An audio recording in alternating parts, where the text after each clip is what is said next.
Check 1 2, check 1 2, check 1 2, check 1 2, check 1 2.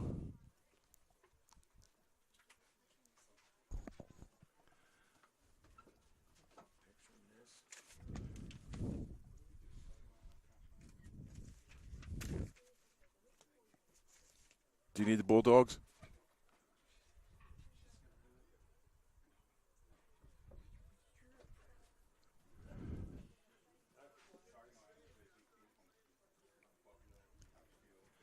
Well, welcome here to JockJive's production of the Georgia Military Academy, or College, Georgia Military College. The Bulldogs, the Lady Bulldogs, are playing against the Florence-Darlington Technical College. They are the Yellow Jackets. We'll be starting here shortly here. We're going to have the announcements of the players, and then we'll have the national anthem, and then the game will get underway. We greatly appreciate you getting here for watching this game. There are some sidelines going on. We'll get into that later on into the game. But right now we're going to be getting our announcements for the players, and then we'll get the game underway after the national anthem is played. But if not, we'll get started right at 1. Okay. Or 2, sorry. Yeah, we already started at 1. So I was saying we're going to start the game at 1 o'clock. I guess that's an hour ago. So there you go. We just, like I said, we're waiting on the announcer to start the lineups, and then we'll do the national anthem, and then the game will get underway. Now, normally we didn't have 2 cameras set up, but we had a technical difficulty. We tried our best to get that center field camera up and going, but we still have the 1 here, and it'll be high above home plate. And I don't have the names of the umpires. If I can get them, I'll get them to you as well, because if you want to yell at them, you want to get their names right. But I'm sure they'll do a fine job. The Blue Crew is always doing a good job.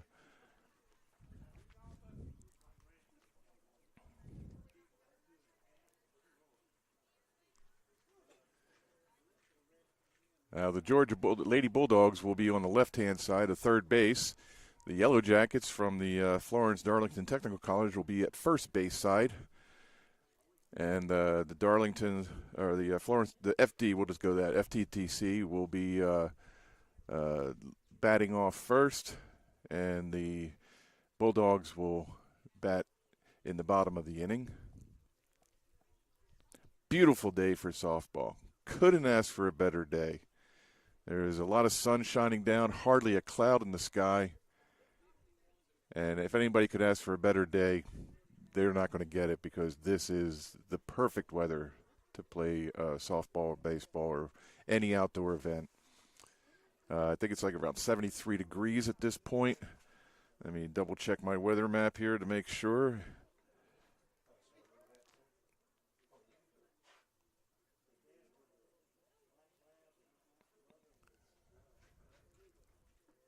.76 degrees. There we go.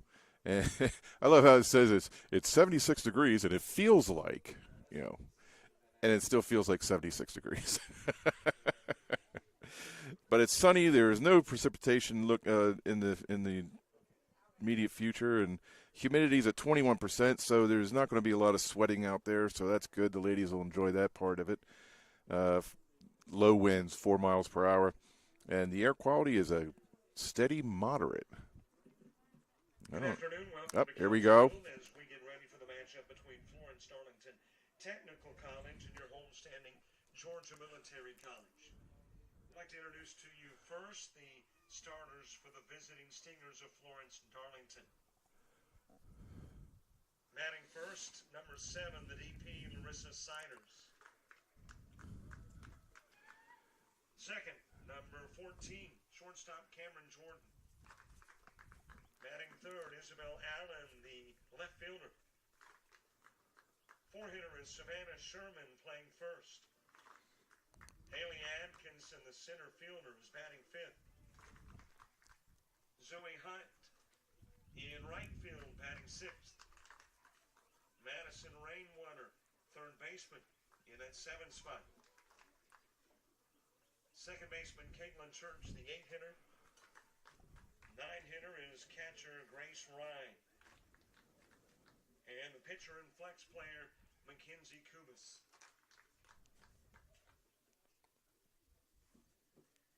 And now for the homestanding Bulldogs of Georgia Military. And here comes the home team. Number 21, right fielder Karen Lehman. Batting second, wearing number 7, shortstop Olivia Bridger. Batting third, third baseman number 42, Ansley West. In cleanup, pitcher number 13, Alyssa Jones. Batting fifth, it is first baseman number 4, Claire Clements. Sixth, catcher Anna Land, wearing number 2.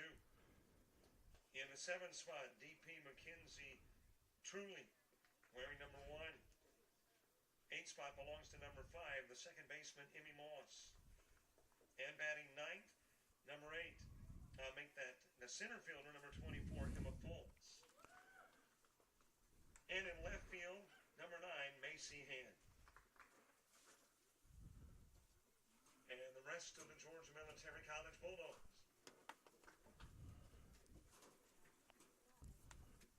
All right, as the rest of the team lines up on the third baseline, we have the playing of the national anthem here now. So everybody stand. If you're at home, if you can stand, go for it. If not, don't worry about it.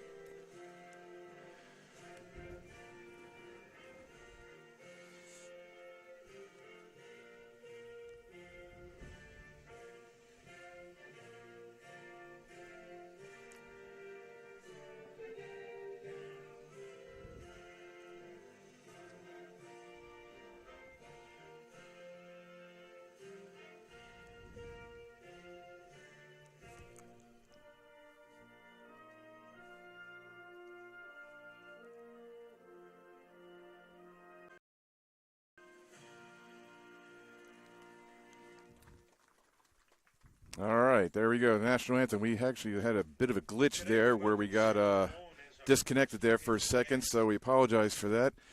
We are now back live and recording. Sarah's been working at GMC since 2019 and has become the face of the athletic department while serving as the lead kids center monitor and game day operations specialist. Sarah grew up in Wilkinson County, where she was a member of the high school band.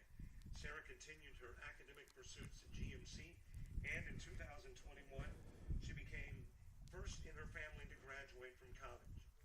Following graduation, Sarah followed her passion for animals and service and earned the Zookeeper Assistant certification.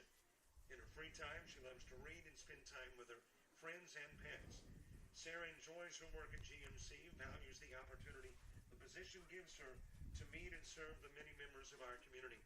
More importantly, Sarah credits her time around our athletes with inspiring her to take on a fitness quest of her own. For the last 3, she has been committed to training both her mind and her body with the goal of becoming a stronger and better version of herself. Sarah, thank you for your dedication to GMC and our student athletes, and give us your best shot. And here we go with Sarah, is one of the former students who works here, and she's throwing out the ceremonial first pitch today. And here we go, right down the center for a strike. There you go. She is relieved. She is relieved.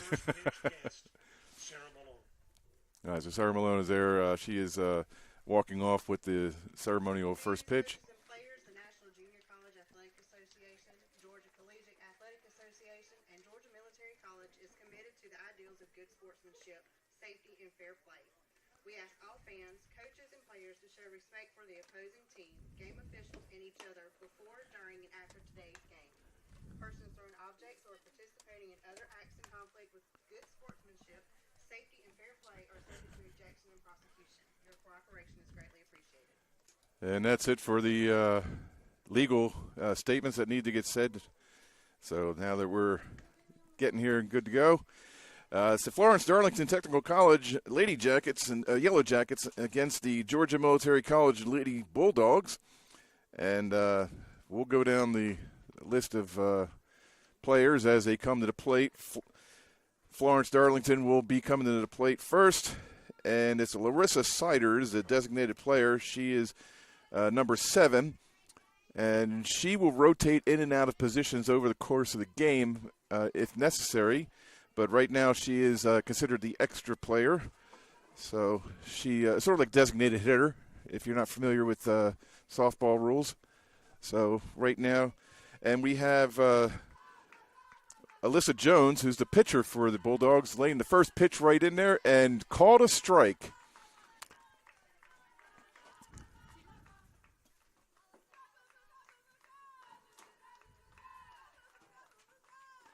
And there we go with the broadcast. So we got a strike now.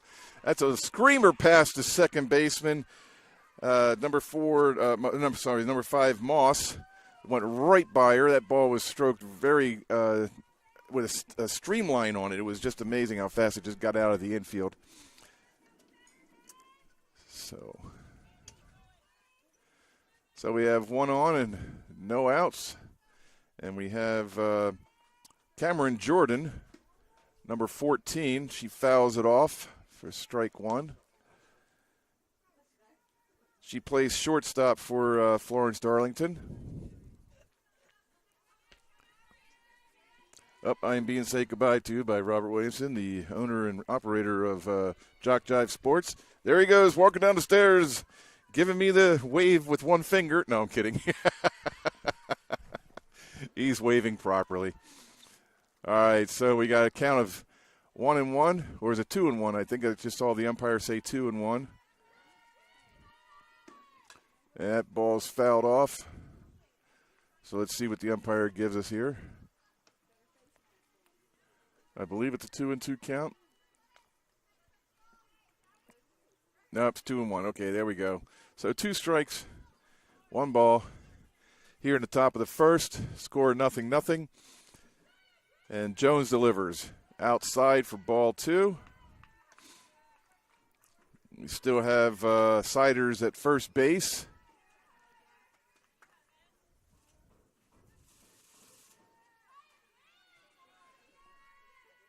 And Jones delivers.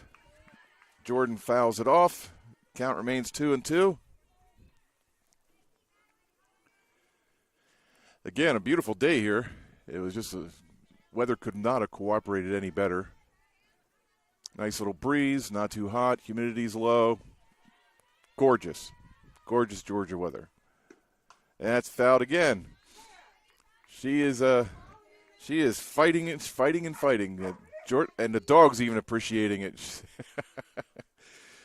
But Cameron Jordan is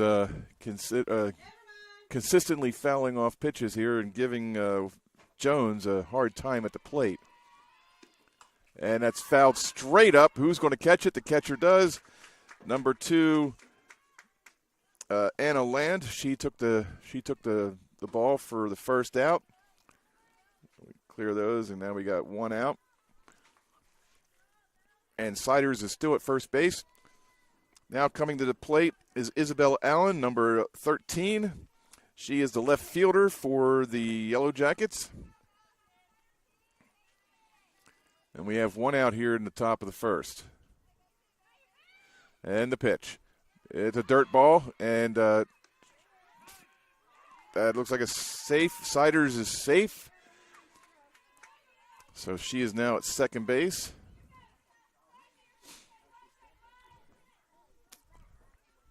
So 1 out, and the count is 1-0. And the pitch. That's popped up to the shortstop and is caught for the second out.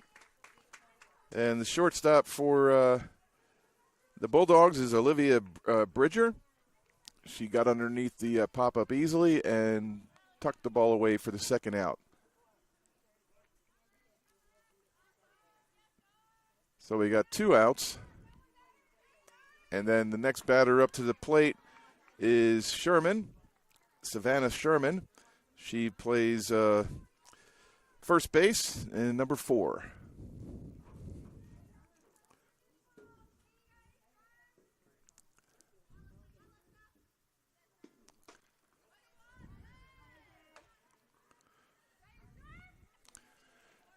All right, it's 1-0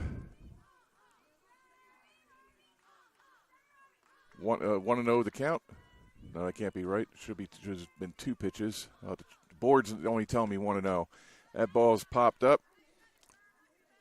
So waiting for the umpire to give me the sign of what the true count is.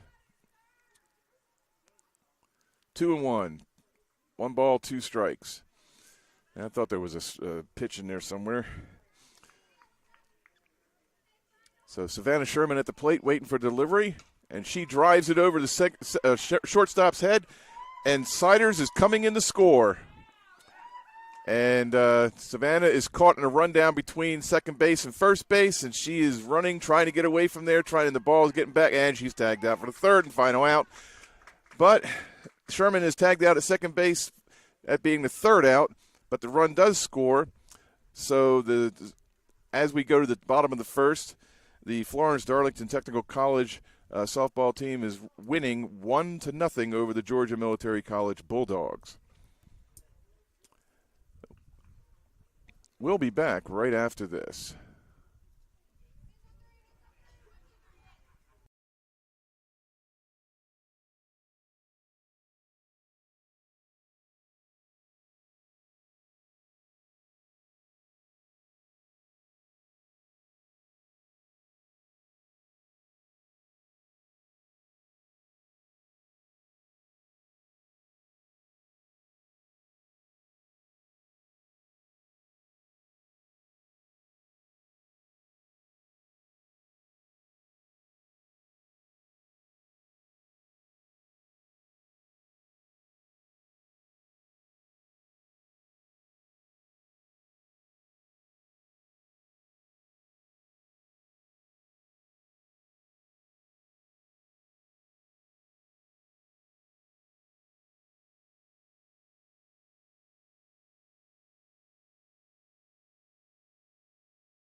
All right, we're back here at Georgia Military College where the Bulldogs and the Yellow Jackets are facing off. It's 1-0 Yellow Jackets over the Bulldogs right now. We're going into the bottom of the first. And the first 3 players will be Lehman, Bridger, and West will be coming to the plate. And we got the Yellow Jackets just getting ready. The pitch goes down to second base. And the ball is going to get tossed around a little bit while the infield gathers together. Gives a little bit of encouragement to the pitcher, who is Mackenzie Kubas. I believe that is pronouncing Kubas, K-U-B-A-S, or Kubas. I believe Kubas is the correct pronunciation of that. She is the pitcher as well as the flex person. She can go all over the place as well as far as positions. And the pitch. All right, we got Carolyn Lehman at the bat. She is number 21. She plays right field and leads off for the Bulldogs. And the first pitch is a ball.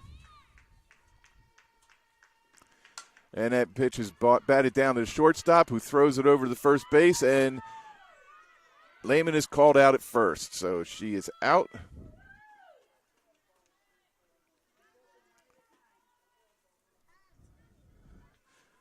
So if you're calling it at home, that is a ground out to the shortstop. That's number 6. And the second batter up the plate is Olivia Bridger, who goes over to the shortstop as well. It seems like deja vu all over again, so that's a ground out to number 6. And up now is Ansley West. We have 2 outs now. Ansley West, number 42, is third baseman for the Bulldogs. That is outside, says the umpire. And 1-0 is the count. So with 2 outs and nobody on, we have Ansley West at the plate, who looks at the ball going in outside. So it's 2-0 the count.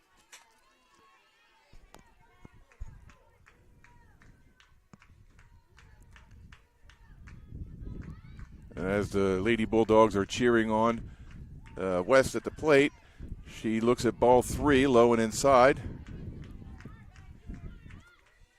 At this instance, you normally would just take the next pitch, but the coach might have something different in mind. You never know. And that is a 4-ball walk. She goes to first base.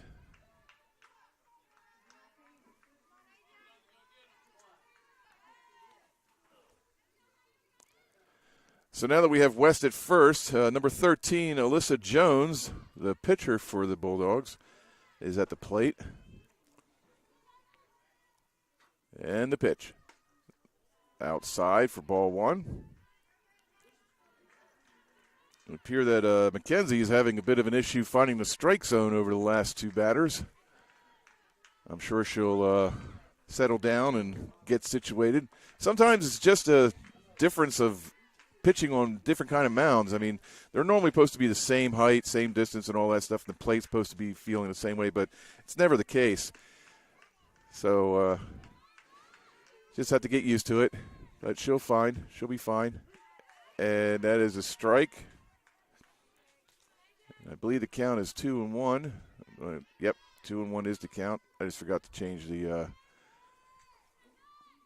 counter here, but it is 2-1. 2 outs here in the bottom of the first. Lady on first, and that ball is way outside for ball three. Alyssa is making McKenzie pitch. The more pitches you get, you make the pitcher throw, the more tired that they'll get. And the pitch.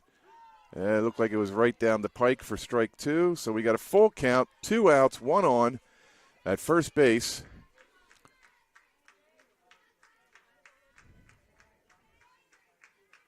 And Kubas is checking her wrist. What kind of pitch she wants to throw. That ball is popped up to the center fielder and drops in for a base hit. That was a hit in no man's land. Nobody was going to get that. Number 4, Claire Clements at the plate.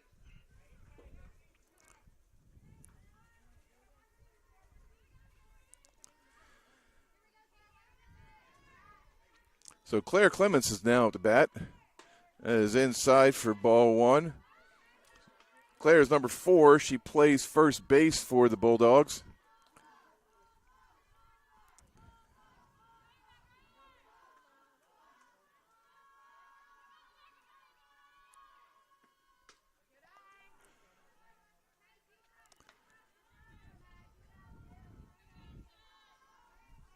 And we're looking at a 2-0 count right now. Clemens steps back in. She's waiting the pitch from McKenzie. And she pops it over to the second baseman, who then picks it up, throws it over to first for the third and final out. And that is it. The Bulldogs go down. There's a ground out to shortstop, or to the second baseman. Sorry about that.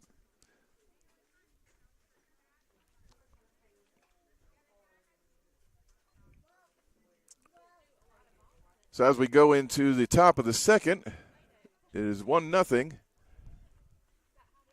Yellow Jackets over the Bulldogs. We'll be right back.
Okay, we're back here at Georgia Military College, where the Bulldogs are facing off against the Yellow Jackets from Florence-Darlington Technical College. It's top of the second. We have a 1-0 lead, where the Yellow Jackets have the lead over the Bulldogs. We have Atkinson, Hunt, and Rainwater coming up in this inning. And it's Haley Atkinson, number 23. She's the center fielder for the Yellow Jackets. She's stepping in on the plate. I'm sorry, what is that for? Oh, okay, thank you. That was a strike Oh, that's a ball. Sorry about that. It's a ball.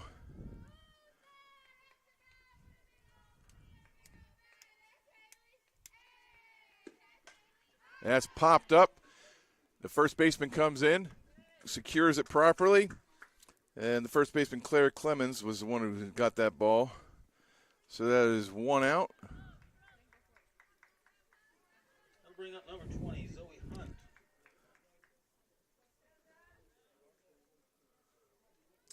So Zoe Hunt, number 20, she is the right fielder for the Yellow Jackets. She is at the plate awaiting the pitch from Alyssa Jones, and that appears to be a ball. At my angle, it's a little difficult, but we're able to get it. The umpire has a better shot at it. I will defer to his experience. And the pitch, that was a strike. So 1-1 to count with one out here in the top of the second.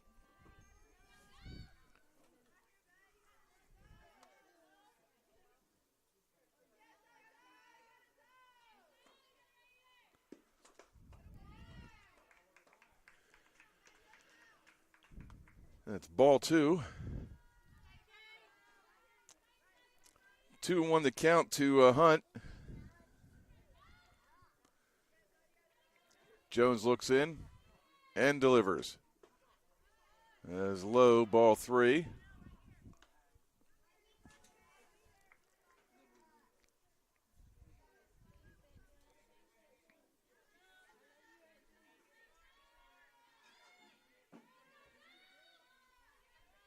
And the pitch. Swing and a miss. That brings it to full. The count now is 3-2 with one out here in the top of the second. Zoe Hunt was a little under that last pitch. I'm sure she's going to adjust. And the pitch. That's fouled off. Ricochets off the backstop and up to the third base line. You can never ask for anything better when the ball comes right back to you.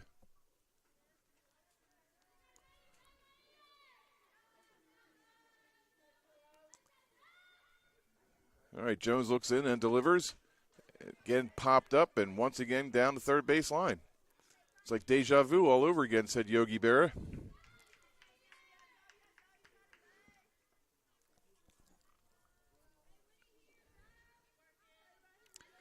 So with the count still 3-2, Hunt is getting inside the box and ready to go. Swing and a miss. That's a strikeout. And now for the second out. And now we got Madison Rainwater. She is number 29. Number 29, Madison Rainwater. She is the third baseman for the Yellow Jackets.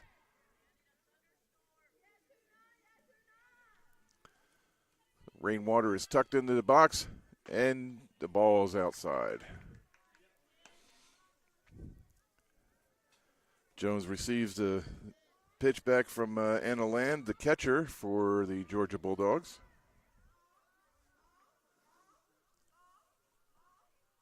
No clue what that noise is in the background. I don't know if you heard that. It sounded like a seagull or something. The count is 2-0 now. 2-0 with two outs here in the top of the second.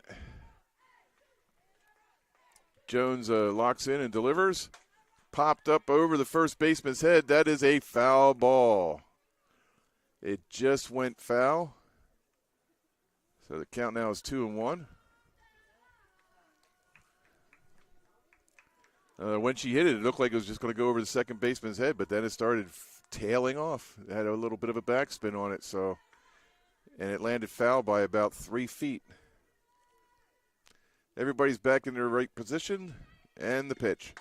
And that is a hit directly to the shortstop. It throws over to the first baseman. So Bridger throws over to Clements for the final out of the inning. And we are now going to go to the bottom of the second. And we'll be back right after this.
All right, we're back here in the ball fields of Georgia Military College, where the Bulldogs are taking on the Florence-Darlington Technical College Yellow Jackets.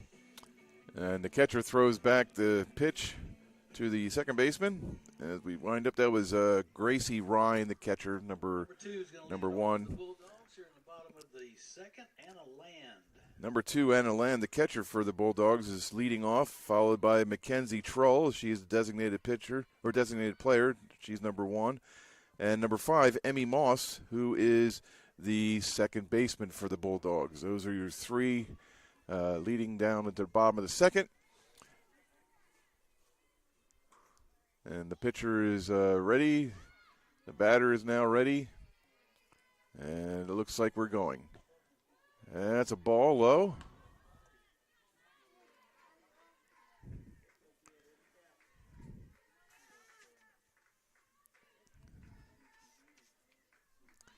And here's the pitch. All right, that's low. Ball, we're at the ball 3 right now. Sorry about that, I must have missed one. Yep, 3-0 is the count. So Mackenzie Kubis has a little bit of a trouble here to lead off and that is low and inside, and Anna Land takes first base. So that is a walk. Next up is number 1, Mackenzie Troll, the designated player. Clear that, put that there, and now we're first base and running. Yep, she backs off. Oh, catcher throws one down there to make her dive back into the base on time. So she is still safe. But the catcher for Gracie Ryan has a really good arm. She threw that down there with no issue. And the pitch. That's low, inside.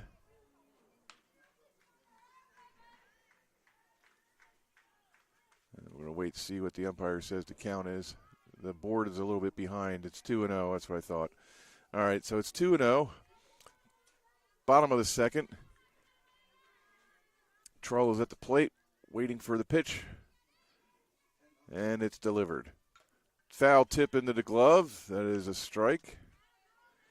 So it counts 2-1.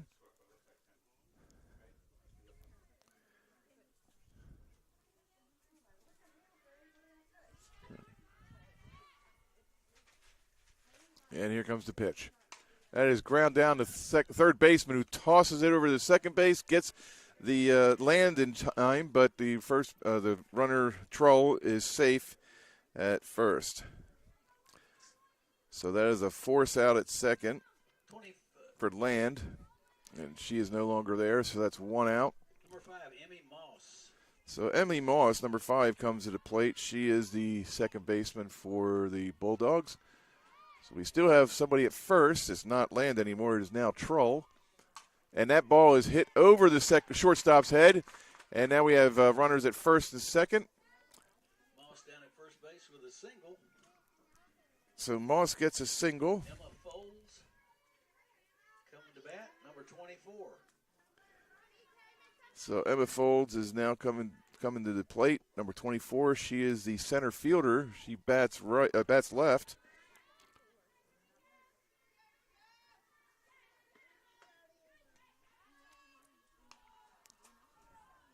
All right, that first pitch was a ball. So we got 2-1, 1 out.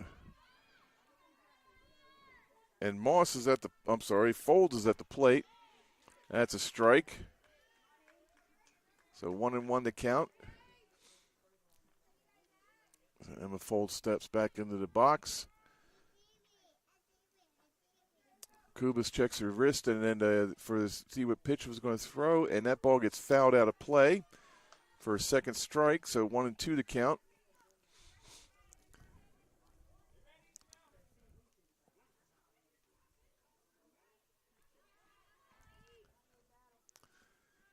Kubis checks her wrist to see what pitch she wants to throw, and that is fouled off again down the third base line. The third base coach, or actually is the head coach, the manager for the Lady Bulldogs. She is acting as third base coach. She almost had it. It was a A little bit of a wonky ball, kept going all over the place, but she was able to get it back in. And that is the ball's going back down to second base, and she is safe. So Trull is safe getting back. And I got to tell you, that catcher, Ryan, she does have a good arm, so I would definitely be leery of stealing any bases on her. So 2-2 to count. My apologies for that. I didn't catch up with it. And that ball is low. So we have full count. So full count, 1 out here in the bottom of the second. Runners at first and second. And Folds is waiting on delivery from Kubas. And the pitch.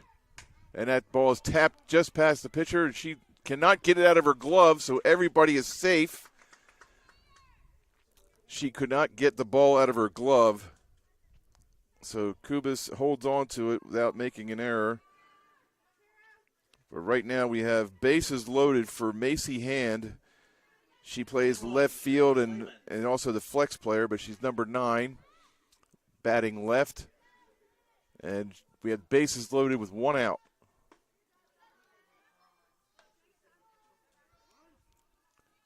Time is called.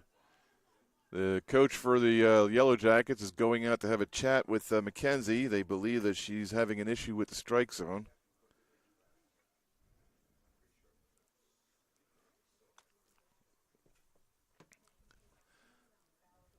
So as they are talking, the manager for the Bulldogs has pulled some of the players who are going to be batting next. Actually, no, she's talking to Mary Hand right now. I'm sorry, that is not Mary Hand. It's number 21. Who is that? Oh, it's Carolyn Lehman. Hand is at first base. Duh. So Lehman is at the plate.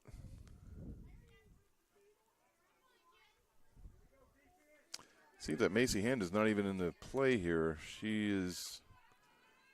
They jumped over her until she's a flex player. That's why.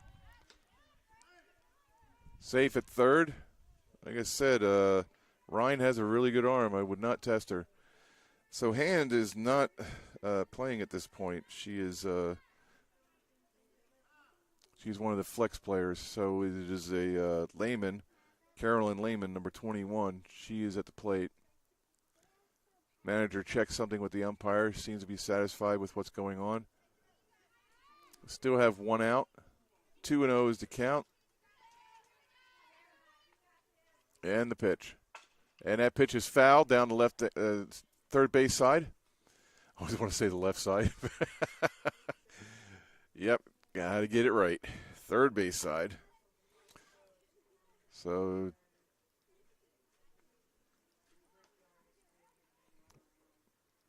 it's 2-1.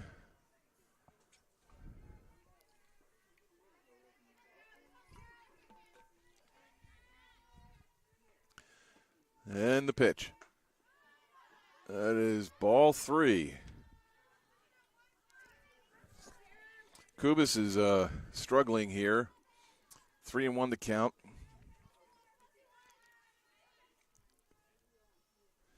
I mean, her motions are in. That ball's hit to the left fielder. Is it caught? Yes, it is. And the runner is tagging up. Everybody moves up. And Trull scores. So we have a tie game now. So we have runners at second and third now at this point. And it is 2 outs now.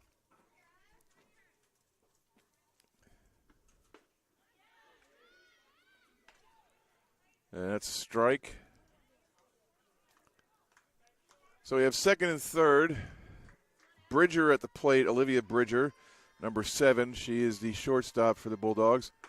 And is outside. So that's 1-1 to count.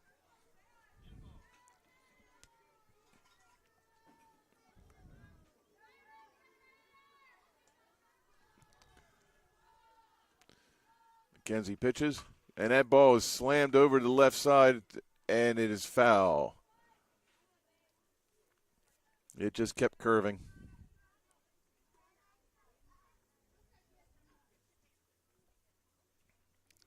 All right, we got the ball back into the pitcher.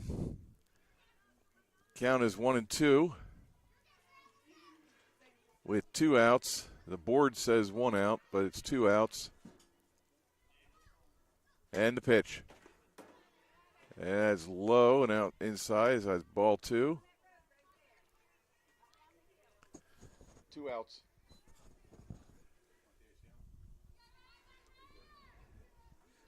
All right, we got Bridger waiting on the pitch. That was a little floater in there, and it just a little high. So full count now with 2 outs here in the bottom of the second. Score is tied 1-1. The Bulldogs were able to tie it up on a fly out to left field when the bases were loaded, and we have the bases loaded once again. So now that Bridger's on first after a walk. 42, Ansley West. We have Ansley West, number 42. She is the third baseman for the Bulldogs. There is no place to put her. It's either going to be an out or she's going to get a run in. And that ball is low. 1-0 to count.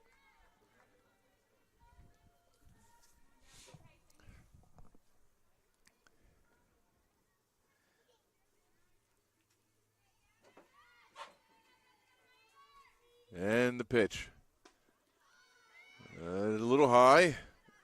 I think Mackenzie was a little annoyed at that. She thought it was a strike. Oh, no, we got a little guy crying down here. He's not happy. And that is a high again, so we have 3-0. Yeah, Kubas is not happy right now. Bases loaded, 2 outs. And the pitch from McKenzie. Yeah, that's ball 4. A run had come in.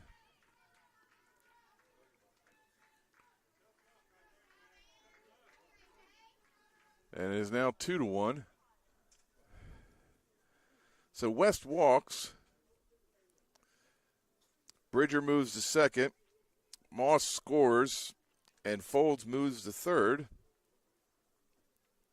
Everybody's keeping track at home. And there's a little chat on the mound. They can tell that McKenzie's a little upset with the umpire right now. I can't really tell if they were close from up here, but the umpire seems to be trained well enough to do his job properly, so I'm not going to give him any grief on it just yet. Yeah, she's just missing just barely. So it hurts sometimes as a player when you have to deal with that you're not getting the calls, and you feel like you're painting the corner, and it's just not happening. And 13, Alyssa Jones. So right now, Alyssa Jones, number 13, she is the pitcher for the Bulldogs, and that is low inside, ball 1. So the streak of balls continues.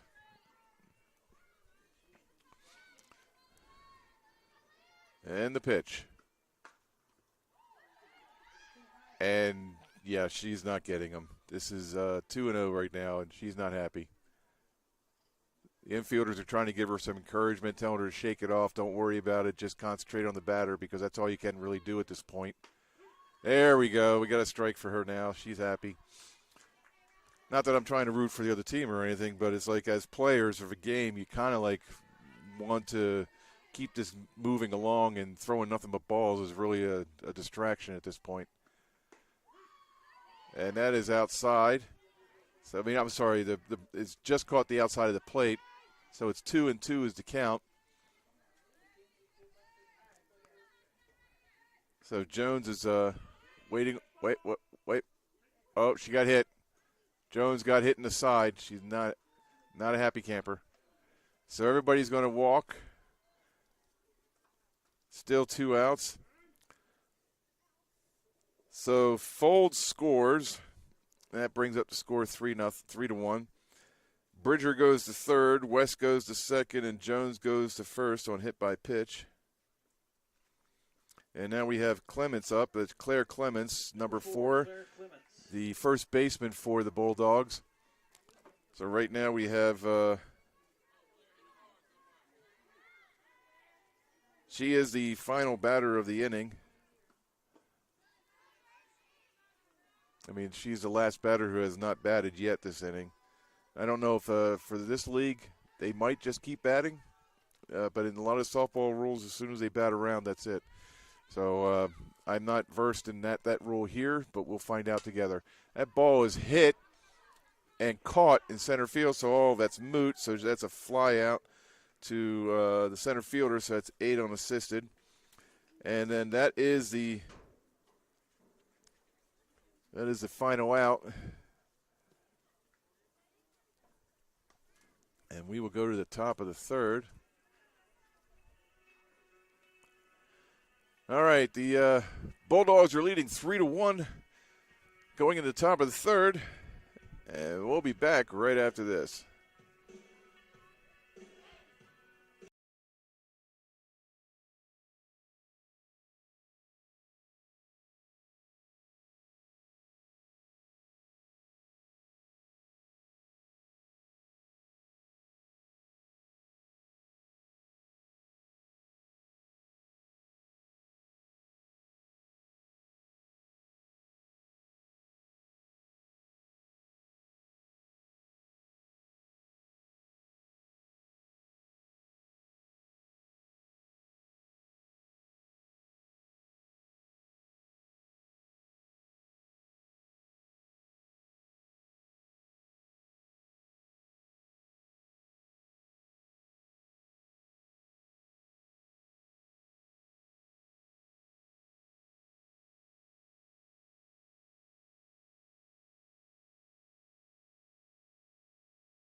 Okay, we're back. Georgia Military College Bulldogs are facing off against the Florence-Darlington Technical College Yellow Jackets. We just finished the bottom of the second where the Bulldogs scored 3 runs. And the score now is 3-1. Bulldogs leading the Yellow Jackets. And we have Alyssa Jones pitching. And she pitches it to Church, who is Caitlin Church, number 6. She is the second baseman for the Florence-Darlington Technical College Yellow Jackets. And she pops it up to the pitcher, and that is a 1 unassisted. Number 1, Grace Ryan. So Grace Ryan now, the catcher. She is at the plate.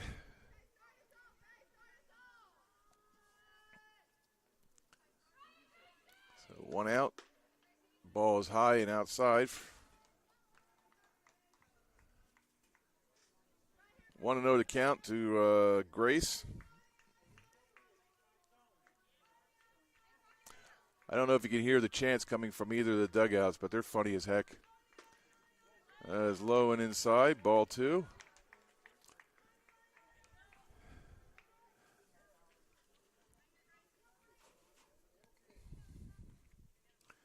Alyssa looks in on the catcher. She wants to throw the ball, and here it comes. That's a strike. 2-1 to count. 1 out here in the top of the third.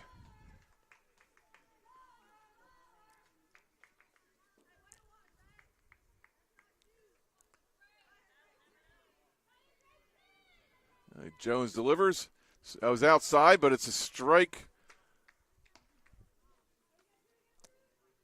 I did not realize that was that was the third strike. Okay, so she is out. That was a strikeout. My apologies. Larissa Siders at the plate, number 7. So with 2 outs,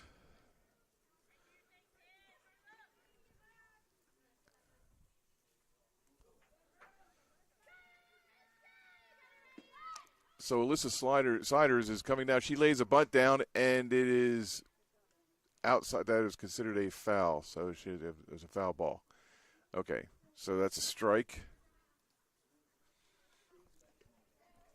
So it seems that both flex players do not bat. There are extra players in case somebody has to get out. So they have different rules for different leagues. So the flex players are not batting in this this game. So Mackenzie Kubas, the pitcher for the Yellow Jackets, and Macy Hand, the left fielder for the Bulldogs, they do not bat until they replace somebody else. That is fouled off.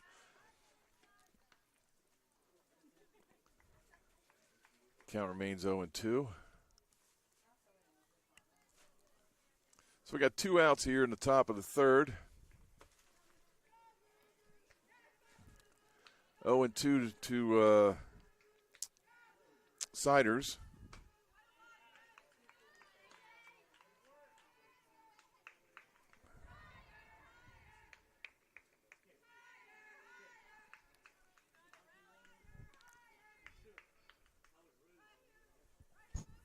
And the pitch. That is right back to the pitcher up the middle and into the center field. Siders is on base for the second time.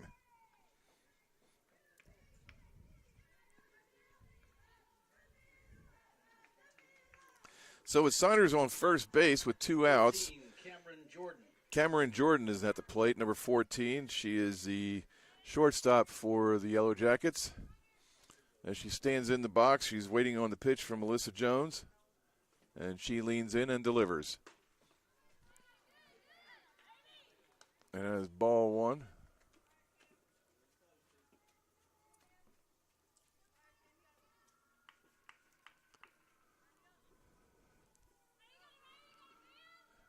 And the pitch from Jones, fouled back, strike 1.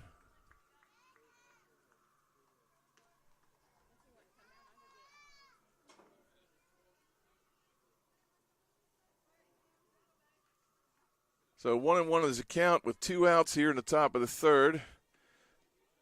Cameron Jordan at the plate. And the pitch. That is low and inside for ball 2.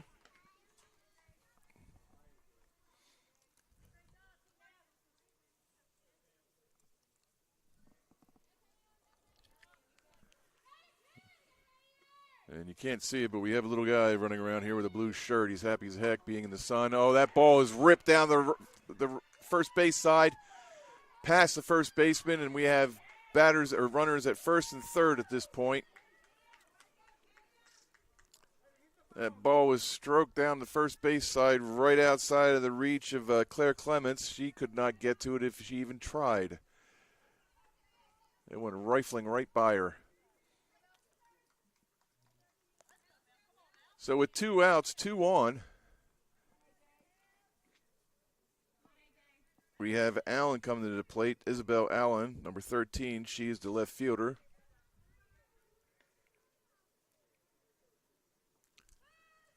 And the pitch. And that is a ball according to the umpire.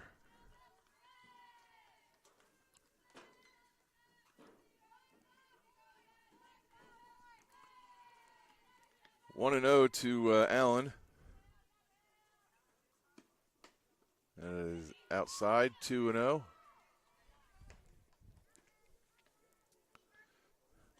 Allen popped up at her first plate appearance earlier in the game, in the first inning. She is back to try and make amends for that. And the pitch outside, 3-0. Seems that Jones is having a bit of problem with the strike zone now.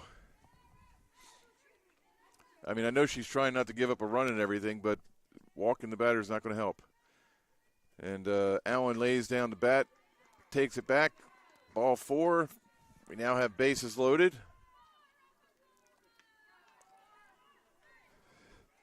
So we have Siders at third, Jordan at second, Allen at first. She walked. And now we have Savannah Sherman, number 4. She's the first baseman for the Yellow Jackets at the plate. And there's a little powwow going on at the center of the mound. I can imagine what they're talking about. They're trying to get Jones to calm down. Don't worry about the runners because they don't count. She's trying to get the third out. So concentrate on the batter. And that's all you have to do at this point.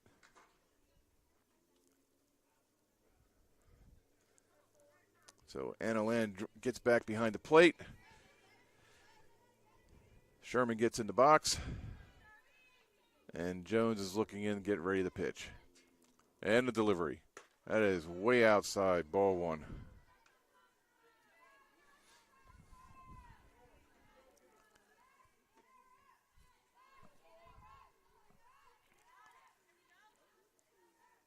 It can be unnerving sometimes. You just cannot find the plate to save your life. That's a strike. Just caught the bottom of the strike zone, according to the umpire. I can't tell from up here. 1-1 is the count. Sherman awaits the next pitch. Jones is about to deliver. And that's a no. 2-1 the count.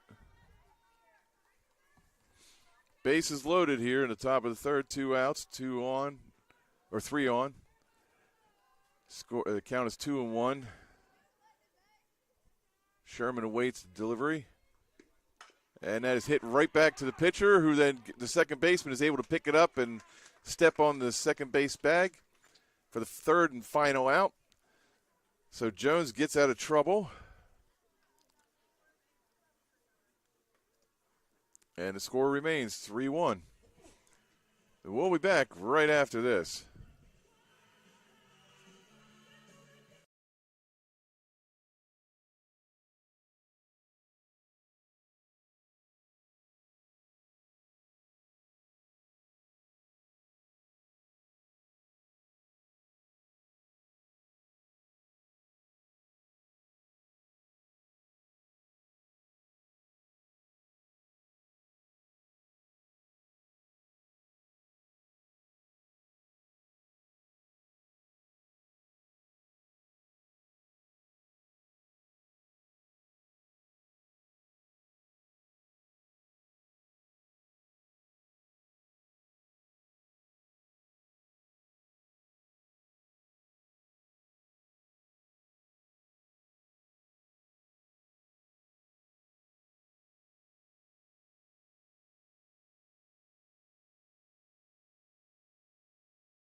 All right, we're back here at the Georgia Military College, where the Bulldogs are facing off against the Yellow Jackets.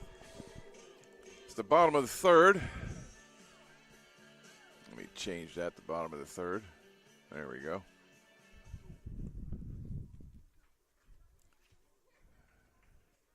And Mackenzie Kubas is still pitching for the Yellow Jackets.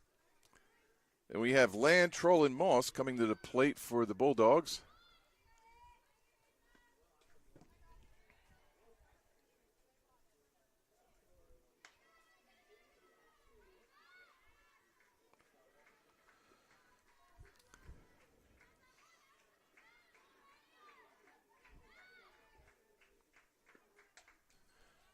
Has popped up, and the catcher for the Yellow Jackets is confused because she can't find the ball. It's Gracie Ryan, but the ball bounced off the backstop and into the playing field. So right now it is 1-1 the count.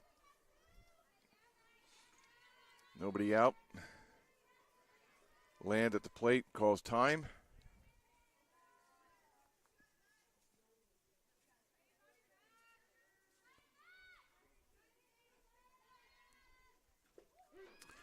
That's strike. It's called a strike. 2-1 the count. Nobody out. And the pitch. Oh, that ball is drilled to the left, but it is way out of bounds. That would have went to the back of the stadium seating on that side. Still, the count remains 2-1. That ball is outside, 2-2.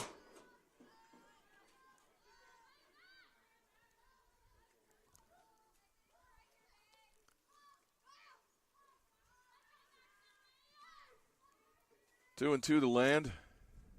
And the pitch. Oh, she tried to check, but that didn't work. That is a strikeout. And Land walked her previous at bat, so she gets a walk and a strikeout. And that brings up Mackenzie Troll, the designated player, wears number 1.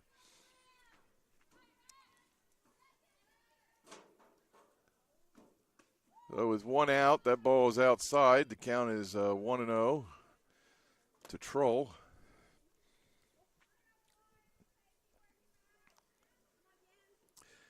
Yeah, Troll scored in the last inning. And that ball is hit out of bounds, just over the fence. So it counts 1-1.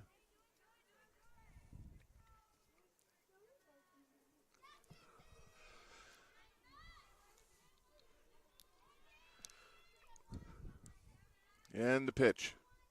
Outside, ball 2.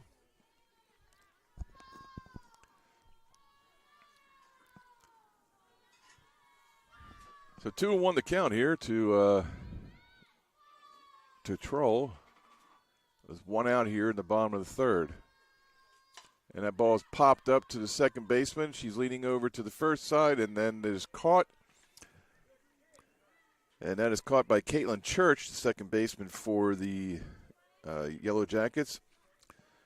So that is a 4 unassisted. And that brings up Emmy Moss, number 5. She is the second baseman for the Bulldogs. And we got, clear that, 2 outs. And that just was inside for a ball.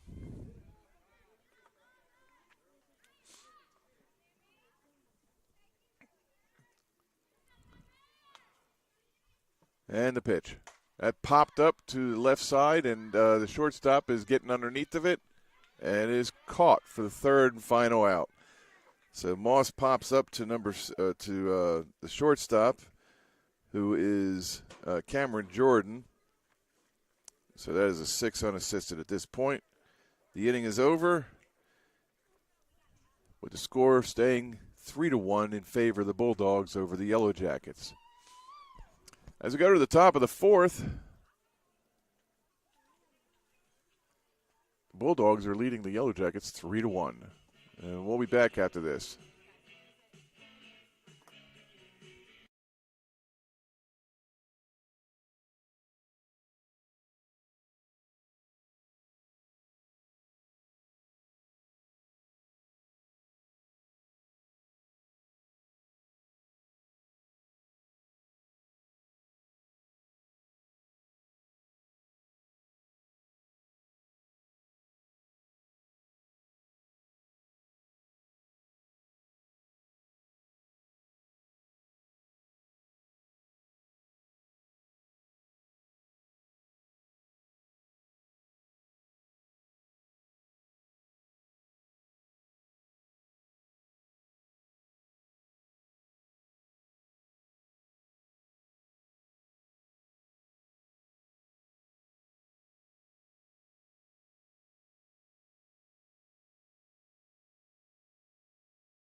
All right, we're back here at Georgia Military College with the Bulldogs leading the Yellow Jackets 3-1, the top of the 4th.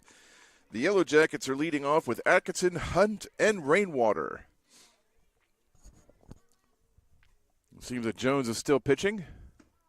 That ball is fouled off. Number 23, Atkinson, is leading off. That is Haley Atkinson. She is the center fielder. And that is... count is 0-1 right now to her. Jones steps on the rubber and is about ready to deliver the pitch. And that is a screamer down the third base side, but the manager got out of the way just in time. So that's 0-2. 2 pitches, 2 strikes. It's a model of efficiency.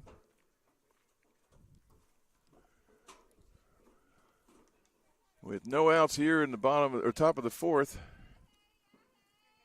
we have an 0-2 count to Atkinson. That is low and outside, ball 1.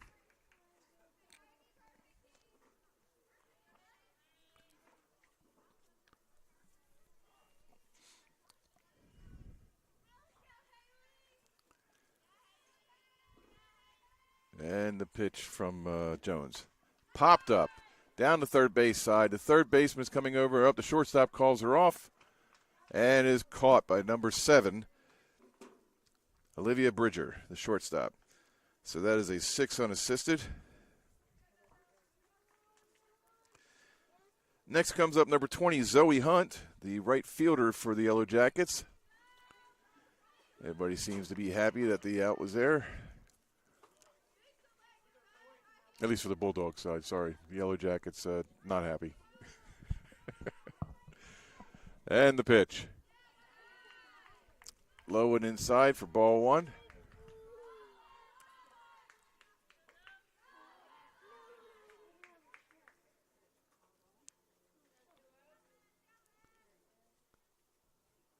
All right, there is timeout here for a second. It's an umpire's timeout. He just took off.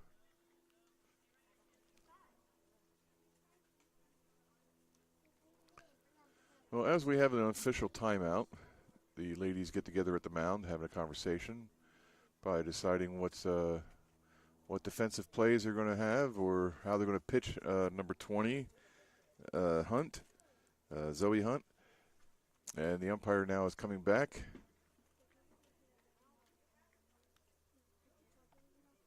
Do not know what that was about. He just kind of walked off. Maybe he had an equipment failure. Never know. 1-0 is the count with 1 out. Jones gets back on the rubber. She's about to deliver the pitch. And here it comes. And it's high for ball 2.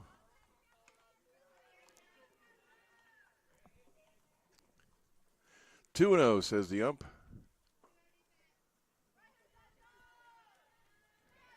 Jones is about to deliver to land. And the pitch. That's a strike.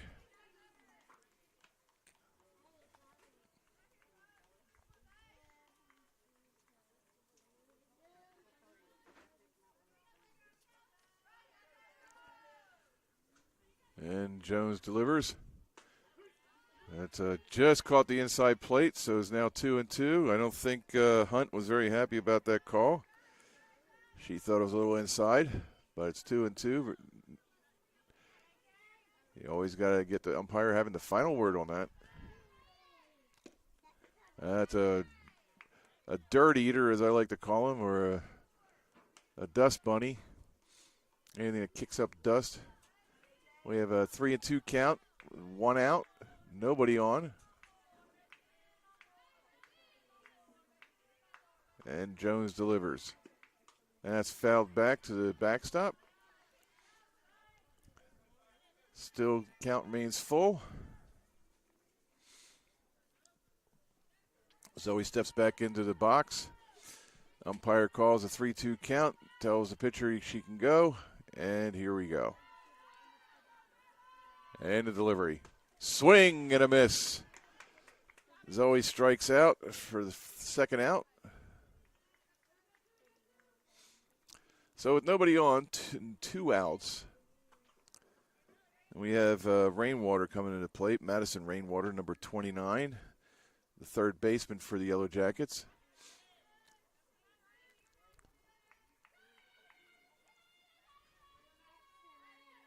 And the pitch. That is low, ball 1. So we get 7 innings here in the Georgia Softball League. It's unless there's the run differential is 10 or more by the 5th inning, then it's a mercy rule. Then the game ends there. But if that's a stroke to the left field, right past the diving 3rd baseman to try and get that ball, she did not.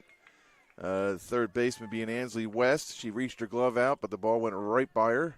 She could not get it in time, and that got into left field. And the left fielder, who was Macy Hands, she threw it at the 2nd baseman, and we have the first runner of the inning on the base paths. Sorry about that, my lips are rented right now. That ball is high. So Rainwater's on first with Caitlin Church, number 6, the shortstop, the 2nd baseman for the Yellow Jackets at the plate. With 2 outs and the count 1-0. That is just out off the plate for ball 2. So Rainwater's on first.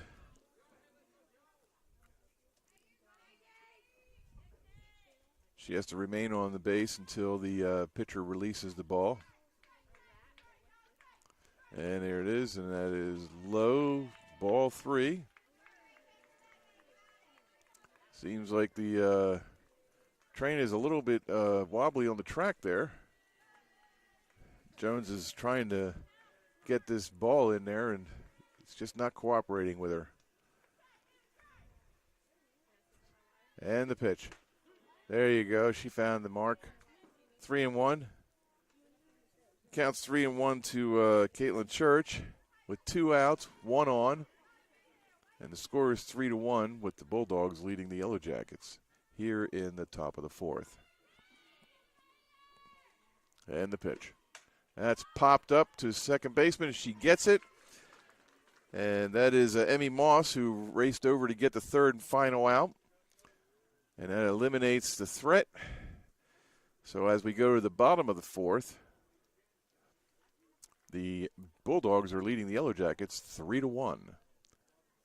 And we'll be back after this.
All right, we're back now here at the Georgia Military College, where the Bulldogs are leading the Yellow Jackets 3-1 here in the bottom of the 4th.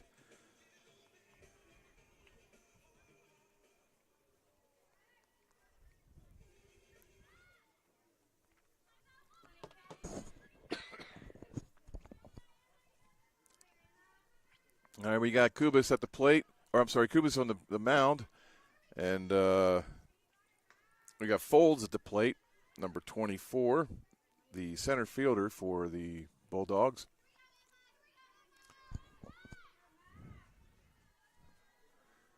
I don't know if I mentioned it earlier, but I'm Trey James, your broadcaster for this game. And that is a low and inside.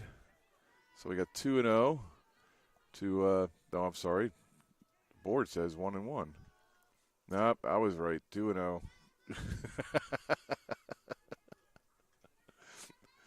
It's okay. And that is low and outside, ball 3.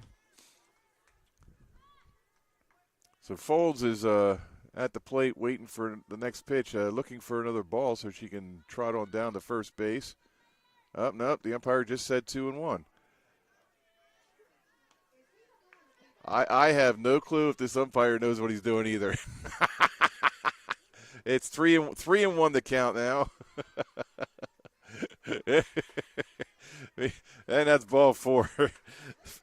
Folds takes a walk, and the scorekeeper and I are having a conversation here due to the lack of efficiency behind the plate as far as keeping the count right. I tell you, everybody has a day, right? So we have a runner at first. And that ball is tossed back down to the first baseman, number 4, who is Savannah Sherman. She's the first baseman. So the count is 0-1 right now. Let me take those balls off. There we go. The count is 0-1. And is it a stolen base? Yes, it is. Folds steals second. So she's at second base now. And 0-2 is the count.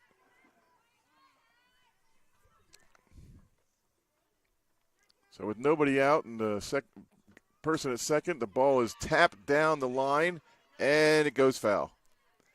So the count remains 0-2. Number 24,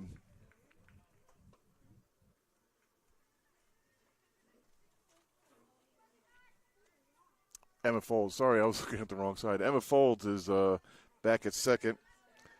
So Lehman is at the plate, number 21.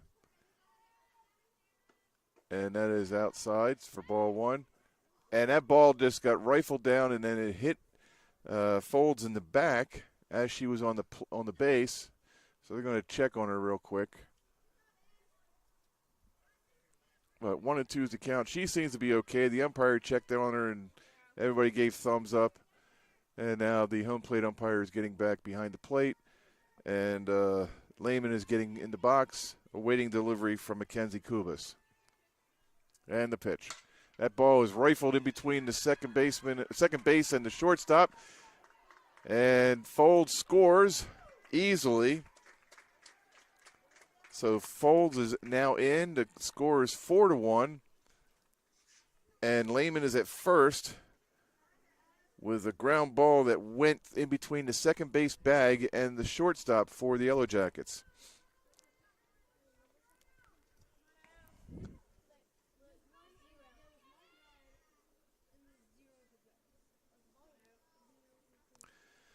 So with a runner on first, that ball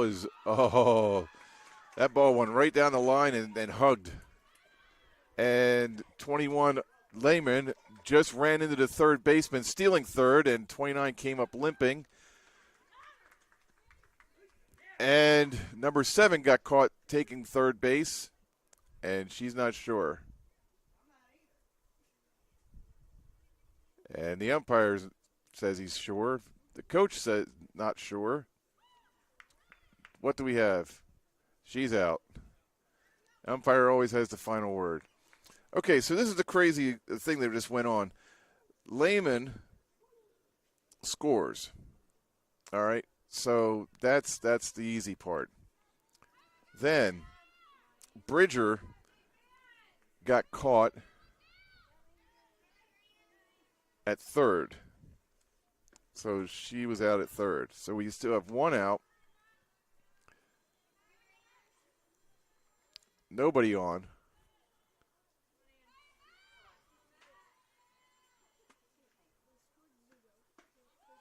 And that's a ball there, but I missed one prior because I was trying to get everything straight here, what happened. So I'm waiting for the umpire to throw some fingers up, and he hasn't. That's a strike. So right now I have it as 1-1, but it's 2-1. There we go. I knew I missed a pitch there. So 2-1's the count now with one out here in the the bottom of the fourth. And that ball is rifled by number 42, Ansley West, into left center or right center. And she ends up on second base. So the ball is struck in the right center. West is at second base. We have one out. And the score is 5-1. And the pitch. That's a strike. And this is Alyssa Jones, number 13. She is the pitcher for the Bulldogs. And the delivery. She looked like she wanted to swing at it, but she didn't, which is good because it was called a ball.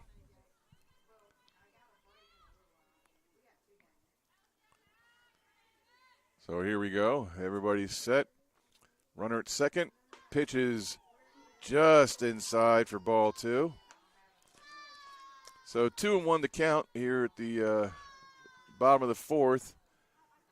The Bulldogs have already scored 2 runs, making the score 5-1. And the ball gets past the catcher, and West goes down to third on the pass ball.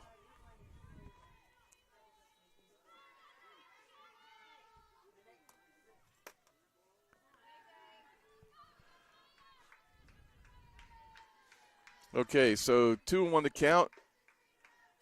I'm sorry, that was 3-1 to count. Now it's 4 because number 13, Alyssa Jones, is down to first base.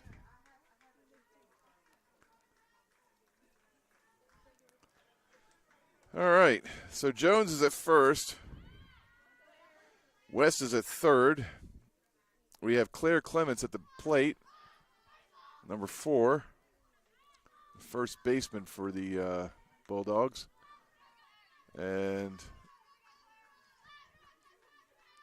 I think that was a ball. I just wasn't sure of it. And there goes Jones down to end. She looks like she is out. She is out stealing second. Jones is out stealing second. So she is no longer on the base pass. And the count is 1-1 to Clements. So with 2 outs now, the count is 1-1. And now it's 2-1. Ball bounces off the backstop right to the third baseman. So West hangs on third base, does not advance.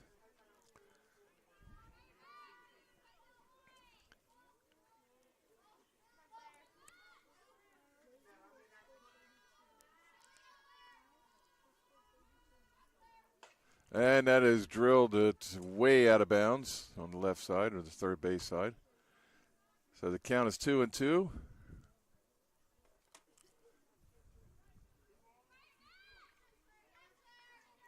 So 2-2 is the count.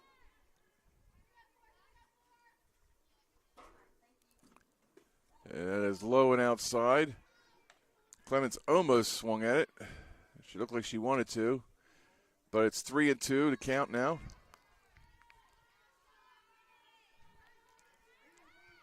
Three and 2 to count. And that ball is hit to the left on the third base side. And it is number 4, Claire Clemens, at the plate, working a full count now with 2 outs. She's trying to get West in, try to get another score. She has a complete big gap right up the middle. So if she can get it past the pitcher. And again, she fouls it down the left base side, third base side. Left, right, first, third.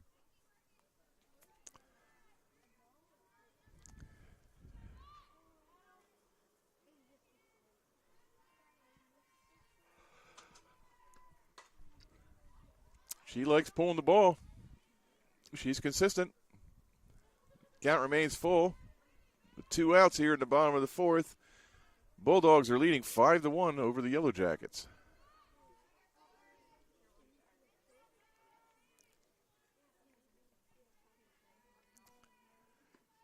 Up, hit to the shortstop. She picks it up, throws it to first for the third and final out.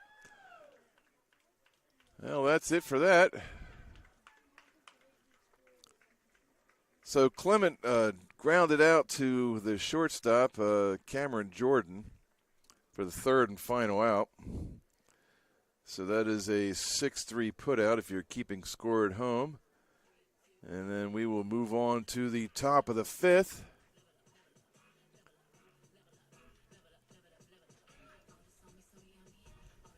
So we have the top of the 5th with the score 5-1, Bulldogs leading the Yellow Jackets. And we'll be back right after this.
All right, here we are at the top of the fifth with score 5-1, Bulldogs over Yellow Jackets.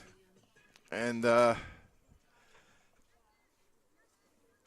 we have number 1, Gracie Ryan, the catcher, at the plate, followed by Mackenzie Kubas and then Larissa Siders.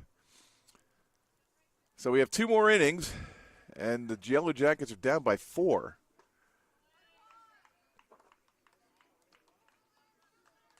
Actually 3 if you count the fifth. But we have the 5th, 6th, and 7th innings, so we got 3 more innings to see if they can score any.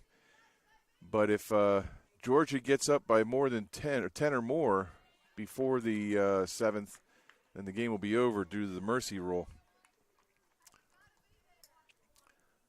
Okay, we're waiting on what the umpire has to say, what the count is. I believe it's 1-1. We have Jones still pitching, and that ball is popped up between the shortstop and the left fielder, and it falls in between the 2 of them. But the shortstop whips it into the second base, so the runner does not advance. So Gracie Ryan has just a long single.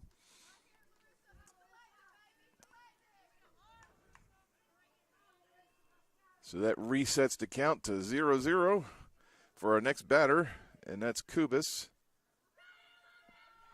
I'm sorry, it's not Kubas, it's Siders.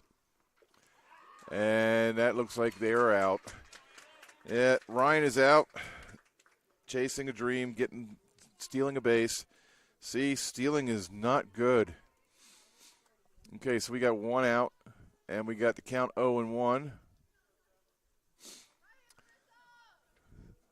So cheaters never prosper, but she didn't really cheat. She tried to steal. So, whoa, that's over the head. I believe that's a ball. So 1-1 the count. Yeah, Jones let that one get away a little bit. So 1-1 to count with 1 out here in the top of the 5th.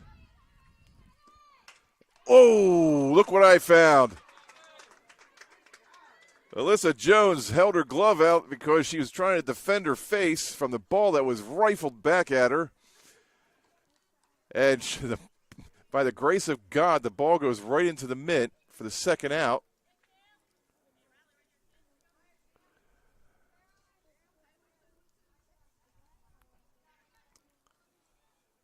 So with the original runner of Church getting thrown out at second, Ryan getting thrown out at second, and this rifle back to the pitcher, we got 2 quick outs here, and the count is 0-1, and that's a 1 unassisted if you're keeping score at home. But right now we have Cameron Jordan, number 14, at the plate. She was left at second last inning. She was not able to score. I'm just making some adjustments in my book here. There we go. Strike 2. 0-2 with 2 outs, nobody on. Umpire just said 1-2. I'll pay attention to him. And the pitch. It's low.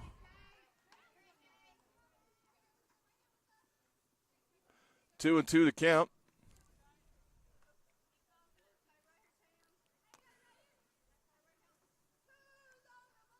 So the Yellow Jackets on top of the 5th, and that ball is hit over the shortstop's head, and it is caught by the left fielder. Number 9, Macy Hand, catches the 3rd and final out. And we are going to go to the bottom of the 4th. Or bottom of the 5th, my apology. So the score is 5-1, Bulldogs over Yellow Jackets. And the Bulldogs will be coming to bat in the bottom of the 5th. And we'll be back right after this.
All right, we're back here at Georgia Military College where the Bulldogs are beating the Yellow Jackets 5-1 here in the bottom of the fifth.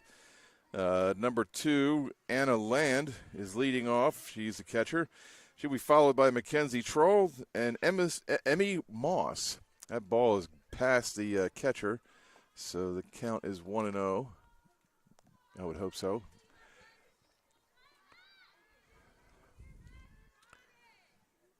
So Mackenzie Kubas is still pitching, and she's been holding her own considering. I mean, it was like she got out of a jam earlier, and some timely hitting and plays by the Bulldogs have made this score what it is. And it's not like Kubas has done a bad job. It's just the Bulldogs are playing better. That ball is rifled down the third base side for strike, so it's 2-1 to count now.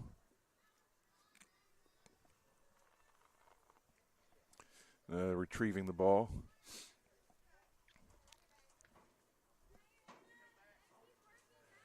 Two and 1 to count, says the umpire, and my board says the same, so we're in agreement, which is always a good thing. That ball is popped up to the left fielder. She is underneath of it. No worries. Mary Hand takes that for the first out. And the doggy in the background is saying, no way.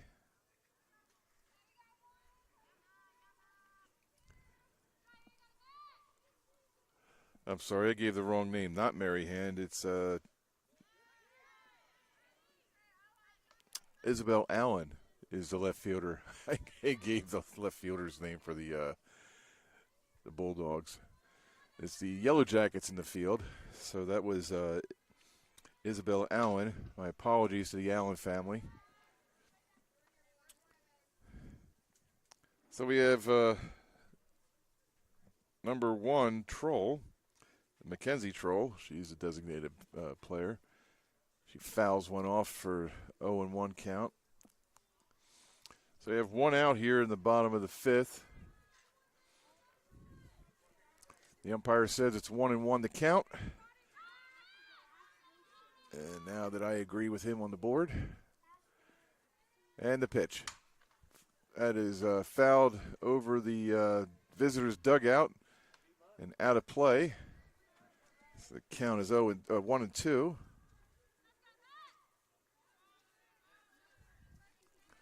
One and two with one out here in the bottom of the fifth. Bulldogs leading 5-1. And the pitch. That is outside and for a ball. And Troll was really thinking about taking a swing at that one, but she didn't, so that's a good thing.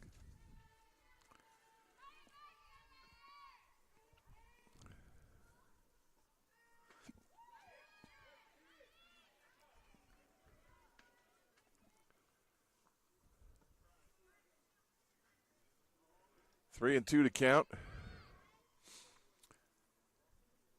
Troll waits for the pitch. And that is rifled down to the third base side, and third baseman picks it up. They say that's a foul ball. That did not look foul to me. But Madison Rainwater, the third baseman, made an excellent stop. But the umpire, I guess, called it a foul ball.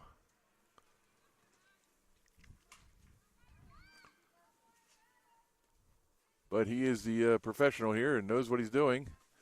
And that ball is hit to the right side in between the second baseman and the second base for a single. So Troll is on first with a single that got between the second baseman, Caitlin Church, and the second base bag. So with one out, one on, Moss is at the plate. Emmy Moss, number 5, the second baseman for the Bulldogs. And that's a strike swinging. So 0-1 to count with one out and one on. Moss is back into the plate. She pops it up on the right side.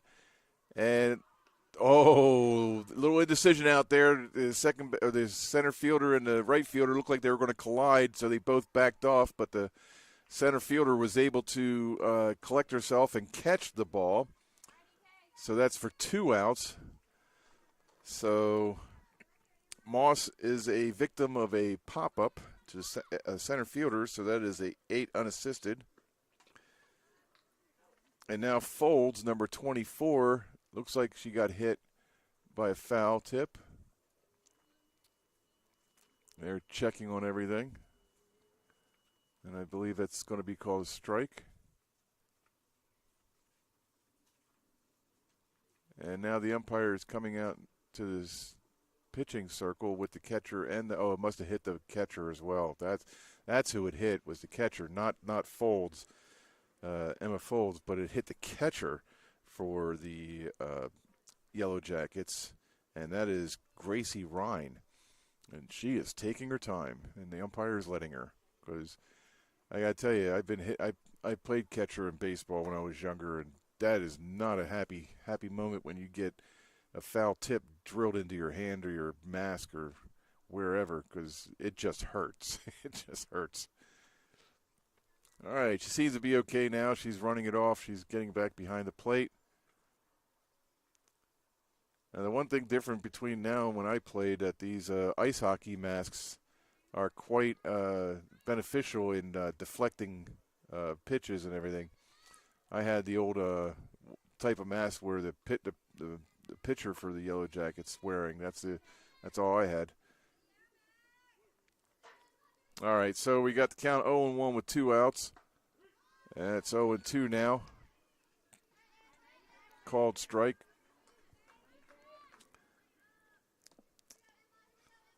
So Folds is at the plate. We got 1 on. And the pitch. That was high, and Troll steals second. She stole second like she was waving down the ice cream truck. Get back here. So 1-2 the count. And swing and a miss, and that's it. That is the end of the inning. Ends on a strikeout. And we will go to the top of the 6th, where the score is still 5-1. Bulldogs leading the Yellow Jackets. And we'll be back right after this.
All right, we're back here in Georgia Military College, where the Bulldogs are beating the Yellow Jackets 5-1.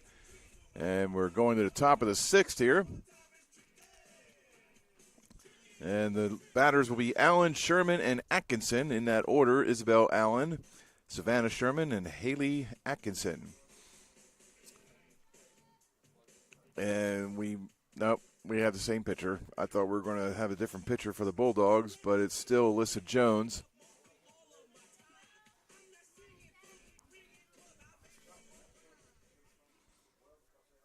And we always have music entertainment in between innings. And it always seems to be an eclectic class of music, ranging from rock, country, and rap.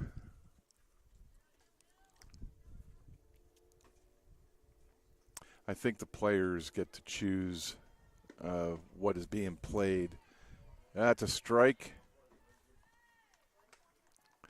1-1 the count.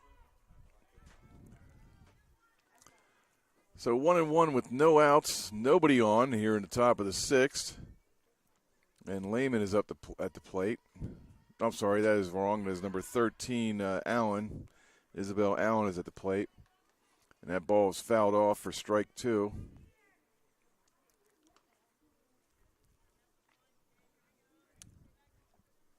So Allen is the left fielder for the Yellow Jackets, number 13. And 1-2 to count with one out, or no out, sorry, nobody on. And the pitch is strike 3. She's caught looking. So that is the first out of the inning. Allen goes down swinging. Or actually, she didn't even swing. It was called. It was just called third strike. All right, we have Sherman at the bat. It's Savannah Sherman, the first baseman, and she strikes it down to the left, the third base side. Bounces off number 42's glove, Ansley West, and shortstop of Olivia Bridger, and Sherman is safe at first with a single.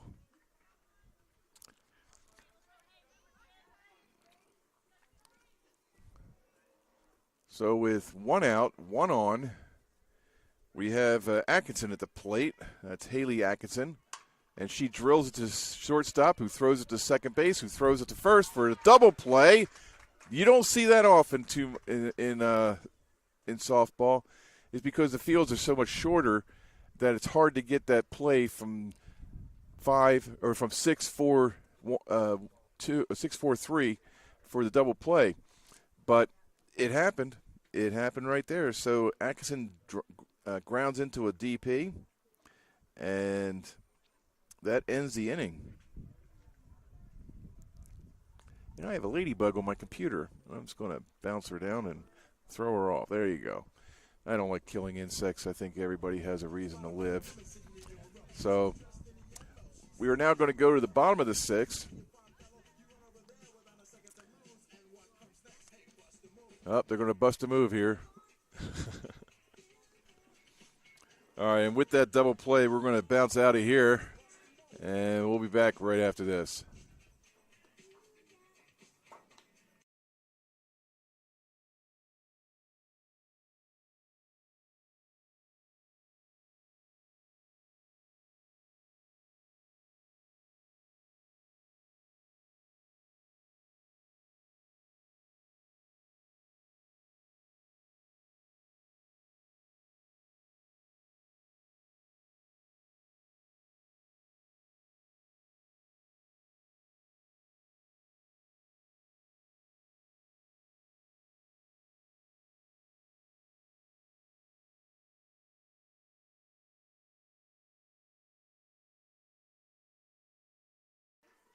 All right, we're back, and just in time for the ball one call by the umpire. And we have Lehman at the plate. It's Carolyn Lehman, followed by Olivia Bridger, and then Ansley West. That ball is bounced over the pitcher, up to the shortstop, who grabs it and throws it over the first, but not in time. Lehman was running down the first baseline like she was being chased by a coyote.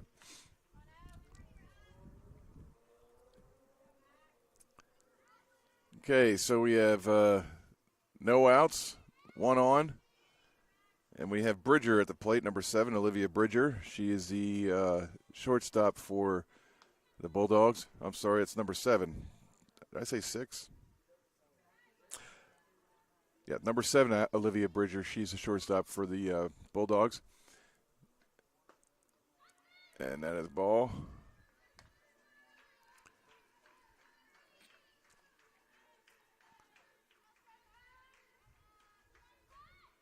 And the pitch. It has popped into the outfield, going over the center fielder, and the center fielder is able to get it. She pitches it back into the infield. So we have one out. So Bridger flies out to center field, which is a 8 unassisted. And Lehman has to go back to first. And that brings up number 42, Ansley West, the third baseman for the Bulldogs. And she knocks it into right field. And the right fielder is not getting in time. And because she had to wait, she made it in. Lehman had to wait because she didn't know whether the right fielder was going to be able to get that ball, and that was Zoe Hunt in right field. But the ball dropped in front of her, so Lehman was about a third of the way down to second base, and she had to run over to get there to second base in time because West was trucking down the first baseline to the bag, and she couldn't hang around there. So now that Lehman was able to get to second base without getting tagged out, so we still have 1 out, 2 on. And now that's a strike called. And we have Jones at the plate, number 13, Alyssa Jones. She's the pitcher for the Bulldogs. And she swings and misses for an 0-2 count.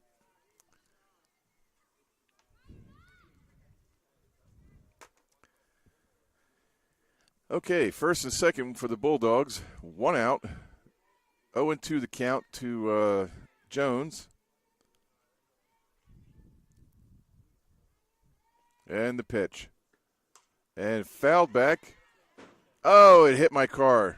No, it didn't. It hit the top of the broadcast booth. Count is 0-2 still.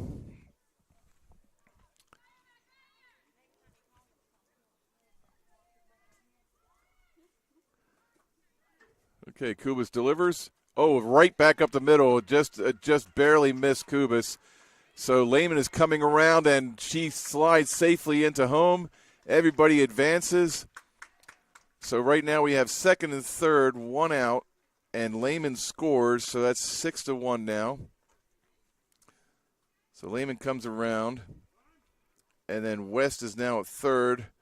Jones is at second. And Clements out at the plate, number 4, Claire Clemens. She is the first baseman for the game, and I believe the pitcher has something in her eye, and the coach is coming out to talk to her. If the Bulldogs score 4 more runs, it'll be 10-1, and then the game will be over. They will not require the 7th inning. But we have 4 runs, so we have to deal with that. We have 2 on, second and third, 1 out, so the possibility is there. We still need another runner after this batter, who is Clemens, Claire Clemens. All right, everybody is back where they should be. Second and third, Clemens is at the plate. 0-2 the count. No, that's not right. It's 1-0 the count. I forgot to take that down from the last plate. All right, so we got 1-0.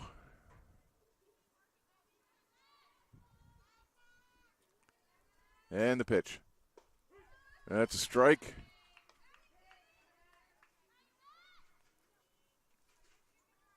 Still got 1 out.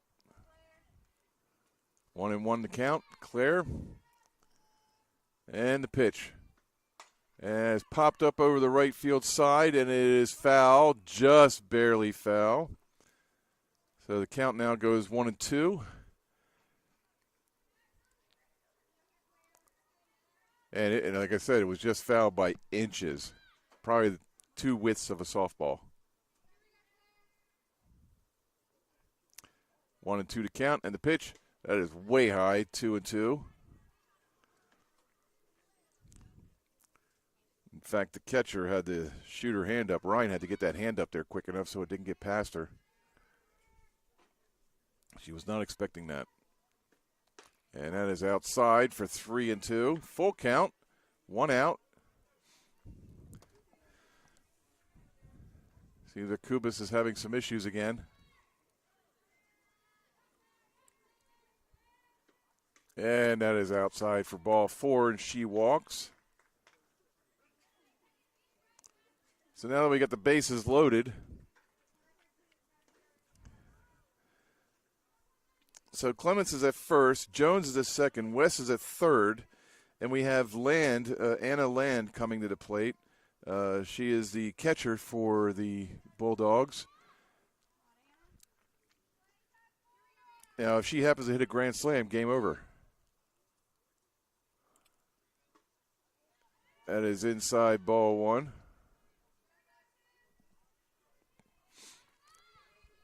Now, I do not know Anna's power, but she has not had a base hit all day.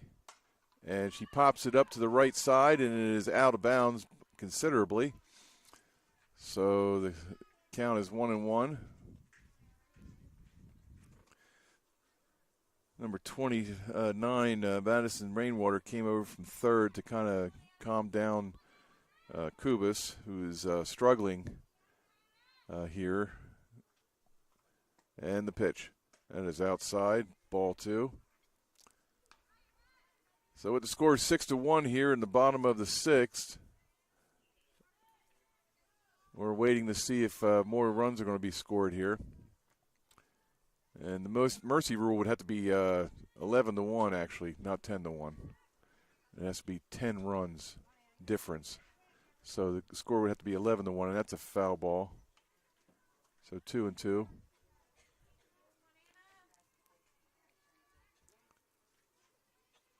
So 2-2 the count, with one out here in the bottom of the sixth. One run already across the plate. And the pitch. Oh, that was drilled, but it is foul. That is pulled. If she straightened that one out, that would have been a bases clear. But the count still remains 2-2 with one out here. Kubas is just about to deliver, and the pitch. And that pitch is bounced down the first base side. The first baseman, Savannah Sherman, picks the ball up, tags the base.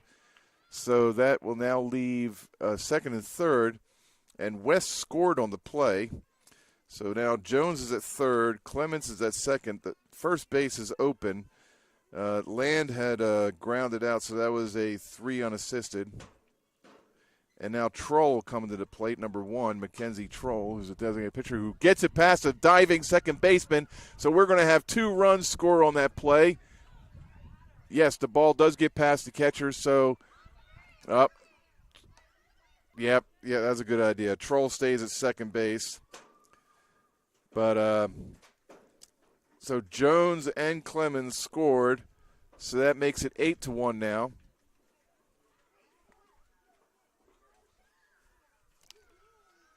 Wait a minute, what happened?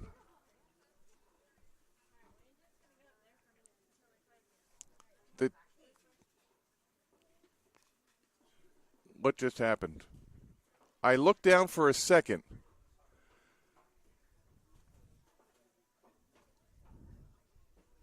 Okay, I'm thinking that something. I don't know what to think, to be honest. To be brutally honest, I do not know what's happening here. I guess they're calling the game. I guess because it's up 9-1, and yep. So that's it. That's what they're doing. They're calling the game now. So it's 9-1, and that's the final score. Don't know. I mean, all of a sudden it was just like everybody's walking away. But the score being 9-1 was the final score, so we'll just call that. Where's my final thing? Here we go.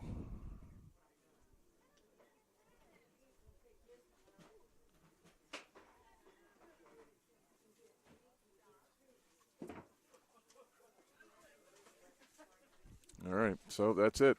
Final score, 9-1.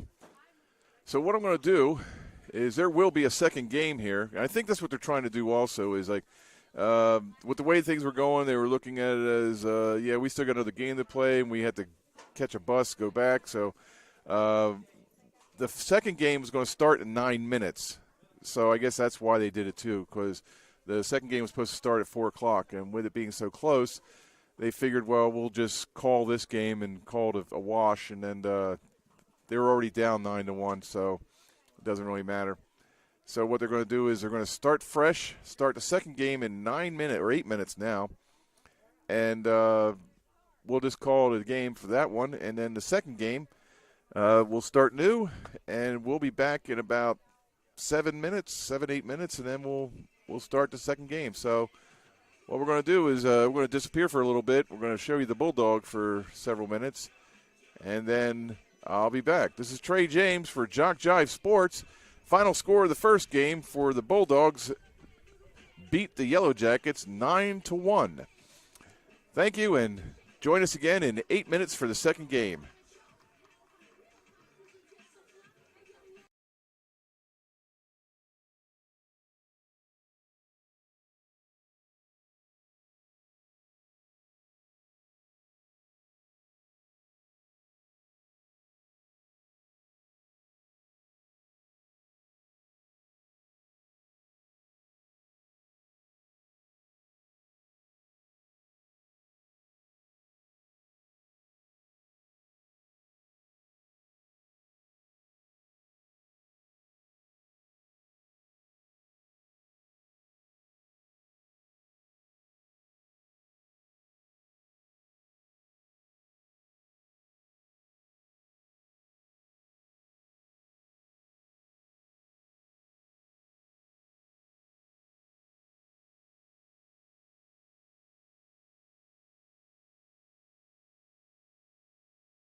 That's okay.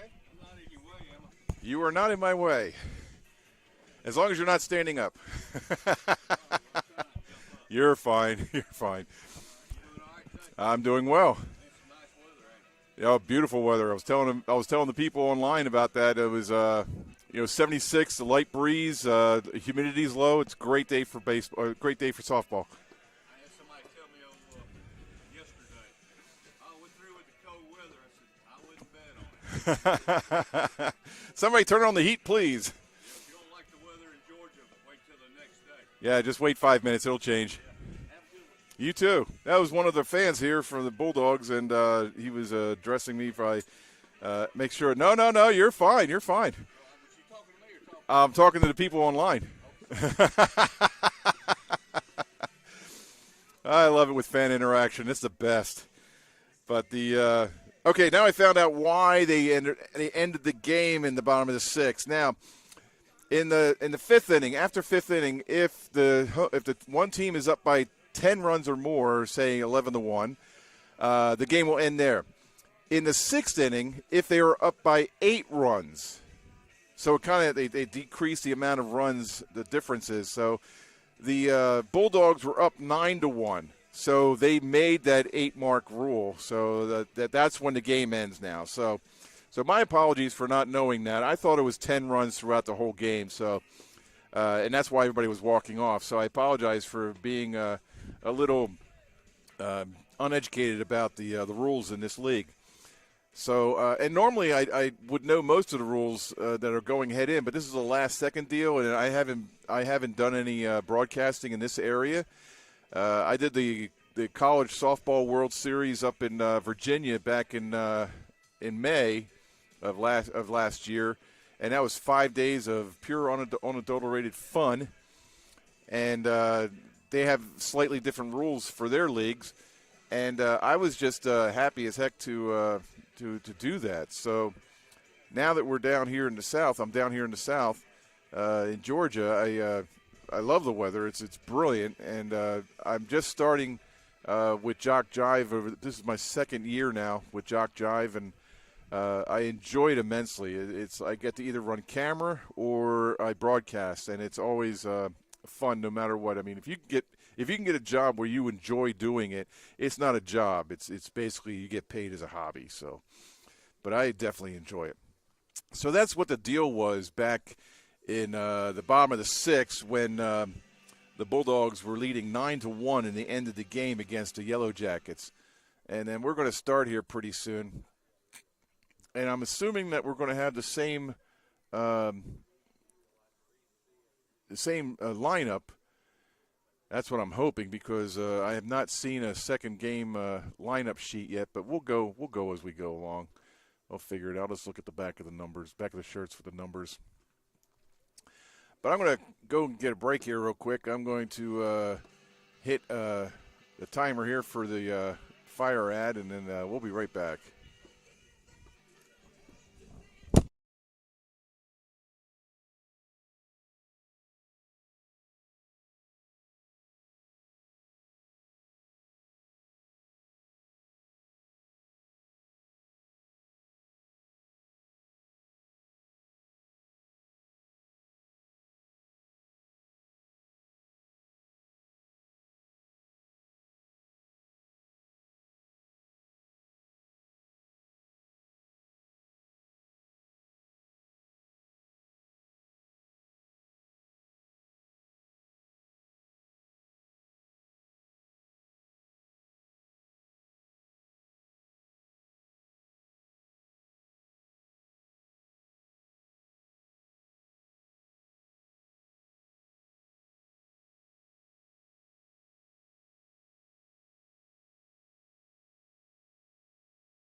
All right.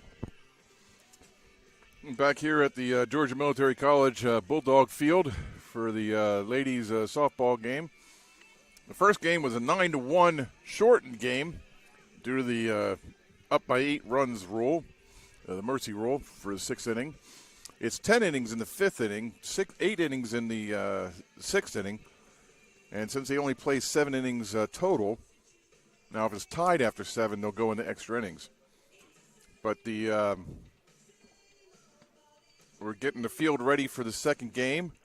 Should be starting here momentarily, I figure in the next 5 to 10 minutes.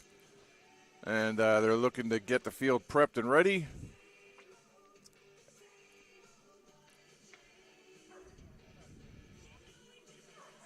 And we have a doggy barking in the background. Doesn't like Motley Crue, I guess. Nope, he does not. That's playing over the intercom right now, or the PA system. But the we are reset. We're in the top of the first here when the game starts up.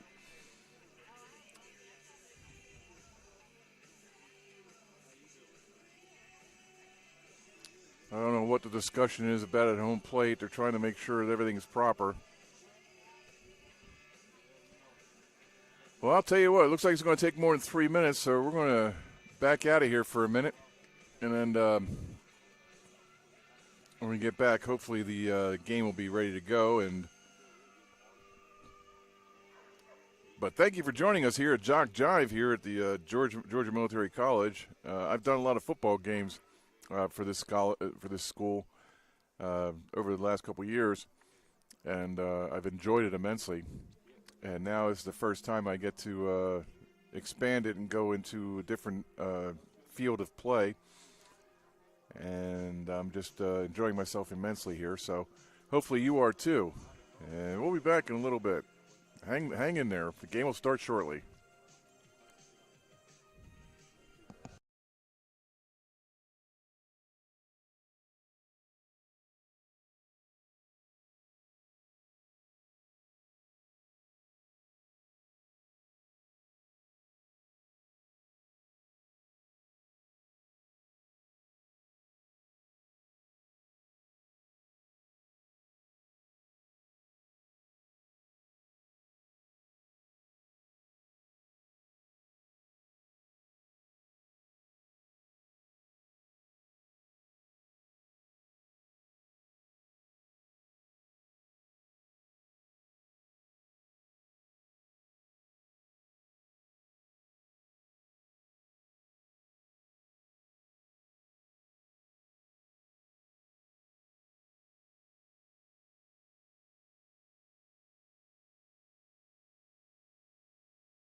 All right, we're back here at the Georgia Military College softball field for the Bulldogs game. We're waiting on the second game right now. The maintenance team is taking care of the field at this point, trying to get all the divots out and all the rocks off and make sure the field is as best condition possible for the game. And all the bases are up, so that's what they're waiting to put them back down as well. I also think they have to wait 30 minutes between games to give the kids a rest. Kids, they're college players, so they're late teens, early 20s.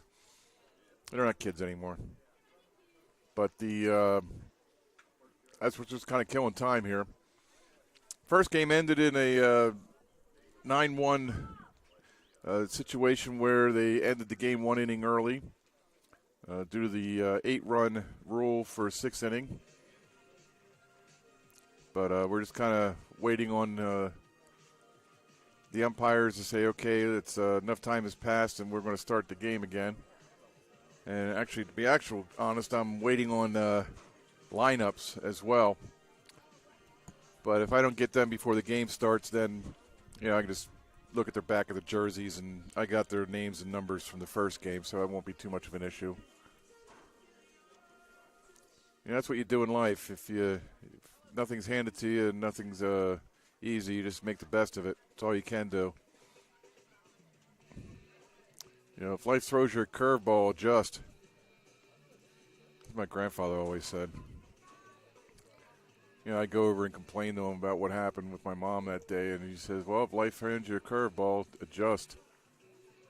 And I was like, okay. Shake my head and walk away. Took me a while to get to, I'm like 7, 8 years old at this time. I'm just like, what? But as I started playing baseball and I got to understand what he was saying. And I was lucky to have around him for so long because, he was 92 when he passed, and I was in my 40s at that point. And when I was growing up, I was afraid, deathly afraid of that man. And it wasn't because he was a bad person or anything. He was just, at 7 years old or 8 years old, I'm like maybe 3 foot tall, and he was 6'2", and he just had this face about him that a disapproving look would send you shivers. But I was lucky to have him for so long in my life because he really did teach me a lot of lessons. I enjoyed him immensely, and my grandmother as well. And when he passed, it was hard. But it was harder when my grandmother passed because then I knew that link was over.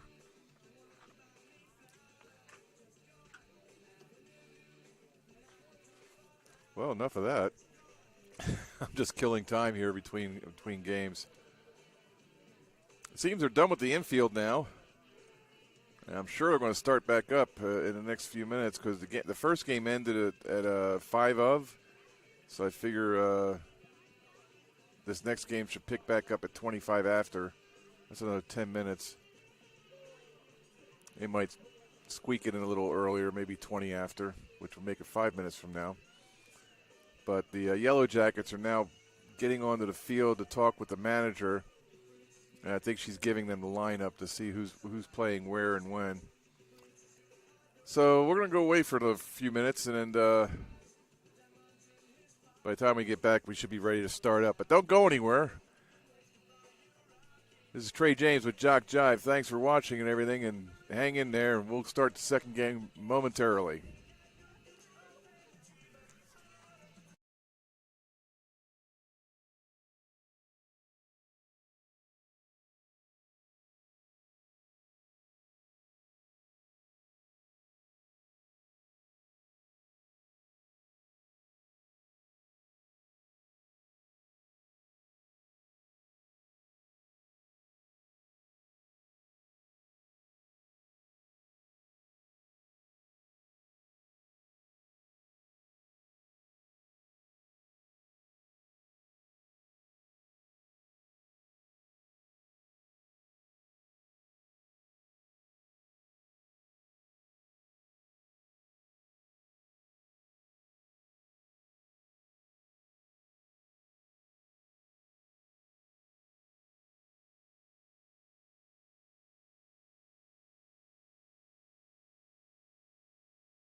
All right, we're back.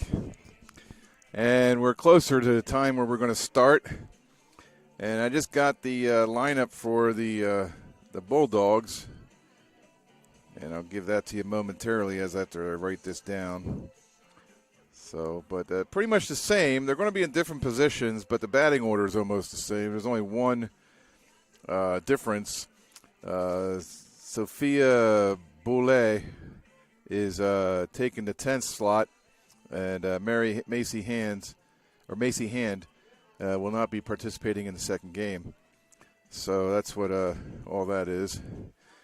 But the I believe that's Boulsell. So let me try. Is it Boulsell or Boulay? It's Boulelle. So that's Boulay. Boulay.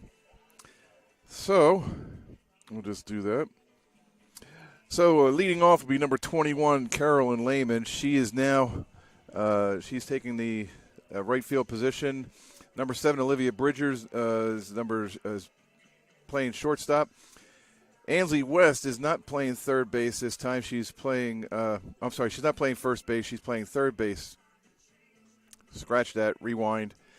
West played third base last game. She's now playing first base this game. There we go. Finally got it right.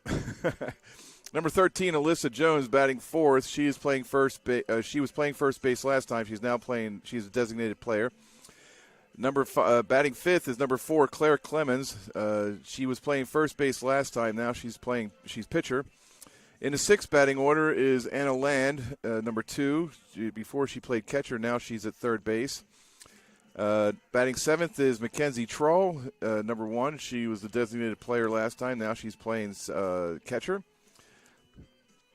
Batting eighth is Emmy Moss, number 5. She was playing the second base last time. So that's where she stays. Batting ninth is Emma Folds. She played center field, and that's where she's staying, number 24. And number 10 is Sophia Boulay. She is the flex player playing left field, number 22. And she replaces number 9, Macy Hand, in that position and batting order. So anyway, now I'm just waiting on the Yellow Jackets lineup, and then we'll be good to go. And we're just kind of listening to some Carlos Santana right now. And that was the album that Carlos had a bunch of individual singers come in and take the lead vocals on that album, and that went platinum quick. That was a really good album.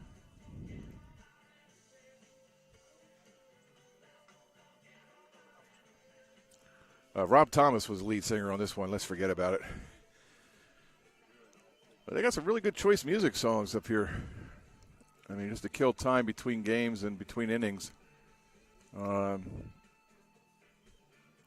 guess I could call myself a music aficionado because I've sang most of my life, either with the church or with local bands. My biggest claim to fame is singing on the same album as Brian Johnson, lead singer for AC/DC.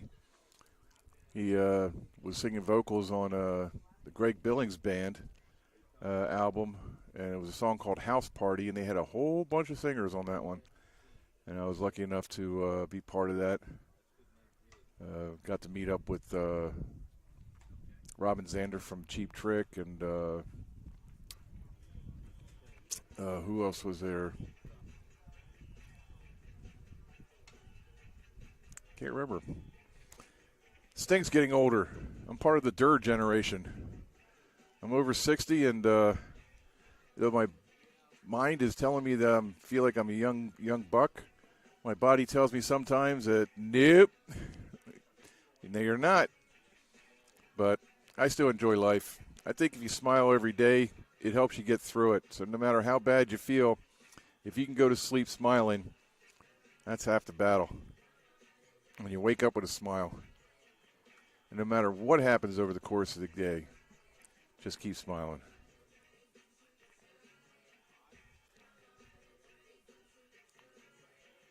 Rick Derringer, that's who I was thinking, Rick Derringer. Just couldn't get the name out. Kept wanting to say Rick Emmett, but he sings and plays guitar for Triumph, so that's a different. Not the same guy. But Rick Derringer is famous for his songs. One was Rock and Roll Hoochie Coo, that was late 60s, early 70s, and then he teamed up with what was did the song Frankenstein, Edgar Winter. His brother Johnny Winter. It was Edgar and Johnny Winter. They very famous musicians in the 70s and 80s, well talented, and they still play. Well, Johnny's dead, but Edgar still plays. And it was a famous instrumental back in the day, and it was called Frankenstein, and it was just. It kept getting longer and longer and longer when it was played live. I saw him play one time back in 2017. The song lasted like 37 minutes. I mean, it was just ungodly long. But it was just one big jam. It's like the Grateful Dead. Everybody gets up there, just starts playing, and for the most part, it's familiar. But then they start adding stuff to it, and it just becomes one big melting pot of musicians playing song, and it's great. And it's just amazing that you see all these famous musicians just jamming along, just having a good time. But that's what they do. That's what they enjoy. And I figure if you can find something that you like, no matter what it is, be it art or music or reading books or gardening or whatever, volunteering at the local hospital or the local dog shelter, doesn't matter. If you like something and you find that you're having a hard time in life, go do that. Because I can guarantee you that no matter what's happening in your life, if you're doing something that you're enjoying, you'll get through it. And that's with anything. The hardest part of my life happened 2 years ago. My mom passed away. 6 months took me to get over it. And still really not over it, but, the hardest part was the 6 months because we had to go through and take care of the house and get through everything and do the paperwork and deal with lawyers and all that, and it just kept dragging it out, and it was just horrible. It's a horrible situation. Just having to go through it because every day you get a reminder that your mom passes away. It's just like everything starts rushing back, and I feel very bad for the people that had to go through this. Now that both my parents are dead, I'm just I look back with fond memories and the happiness that I shared with them. But you get up every day, smile, enjoy life, help others. That's the key. That's the key to getting through life. You'd be surprised how well you can feel after helping somebody else. And this could be helping anywhere. I mean, you could help at the church, the hospital, doesn't matter. But after a couple hours of helping somebody else, and you see what they're going through, kind of makes you feel a little better. Oh, looks like I have the lineup for the Yellow Jackets, and I thank you kindly for that. And your name? Michaela Smith. And you are the assistant coach? Well, welcome to Georgia, and we hope it all goes well for you. But to be honest, we hope you lose. No, I'm kidding. No, but it was Miss Smith. She is the assistant coach for the Florence-Darlington Technical College Yellow Jackets. And now I have their lineup so I can write that in, and I still have time. So I'll tell you what, we're going to take a break here. And right now I'm going to fire it off an ad and then go from there. But we'll be back in 2 minutes.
Okay, we are here, and we're back, and the game actually has started, but we're at the count of 1-2.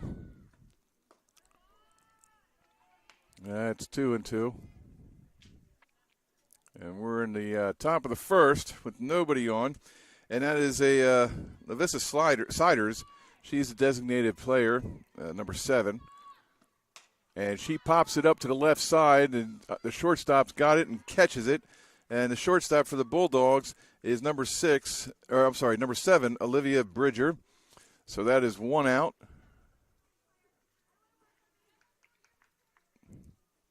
So now we got that taken care of. All right. So as we go down the list, number 7, Lavissa Siders, she's a designated player. Number 14, Cameron Jordan, she's playing shortstop. And the pitcher for the Bulldogs is number 4, Claire Clements. She throws the ball in there for a ball, so it counts 1-0, 1 out. And following Jordan at the plate will be Isabel Allen, number 13. She is the left fielder. That's strike 1 on Jordan.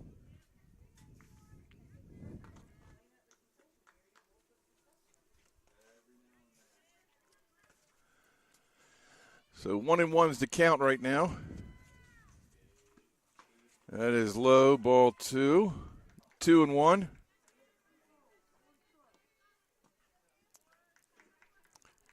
Two and one the count with 1 out.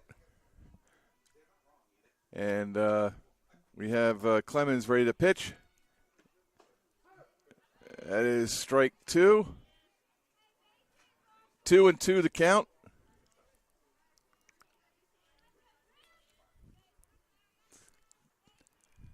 Two and two to count with 1 out. And the pitch from Clemens. That's fouled back. And it almost hits the snack shack. I'm glad I got my snacks before in between games, so I'm good.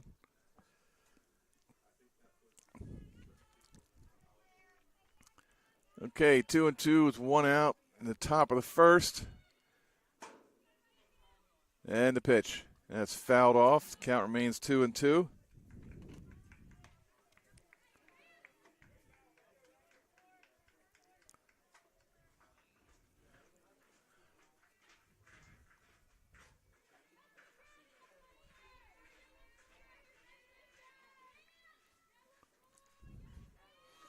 And the pitch. That's hit over to the second baseman, who picks it up, throws it to first for the second out. And the second baseman in this game is Emmy Moss, and she threw it to the first baseman, Ansley West. So now we got 2 outs here in the top of the first. And now we have Isabel Allen, number 13, coming to the plate. She's batting left. And the pitch, swing and a miss, strike 1.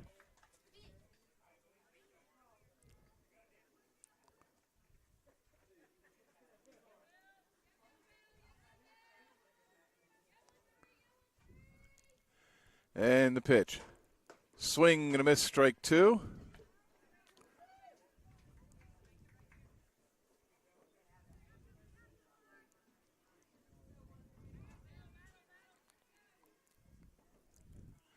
And a delivery.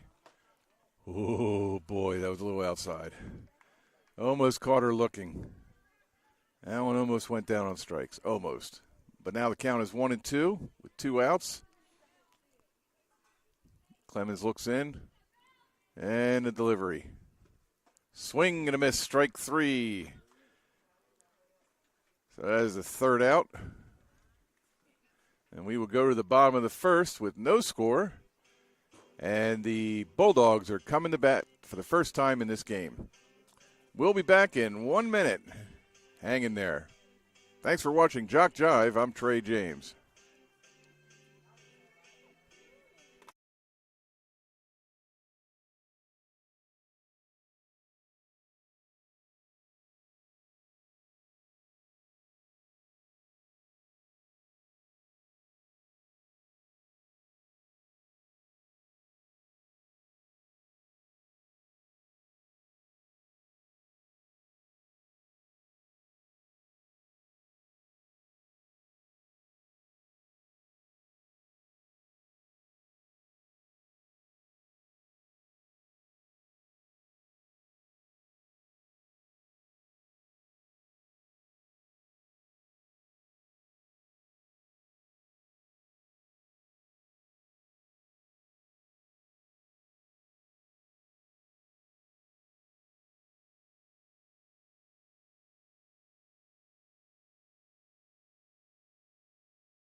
All right. Well, according to the Black Eyed Peas, tonight's going to be a good night, and we'll see how it goes.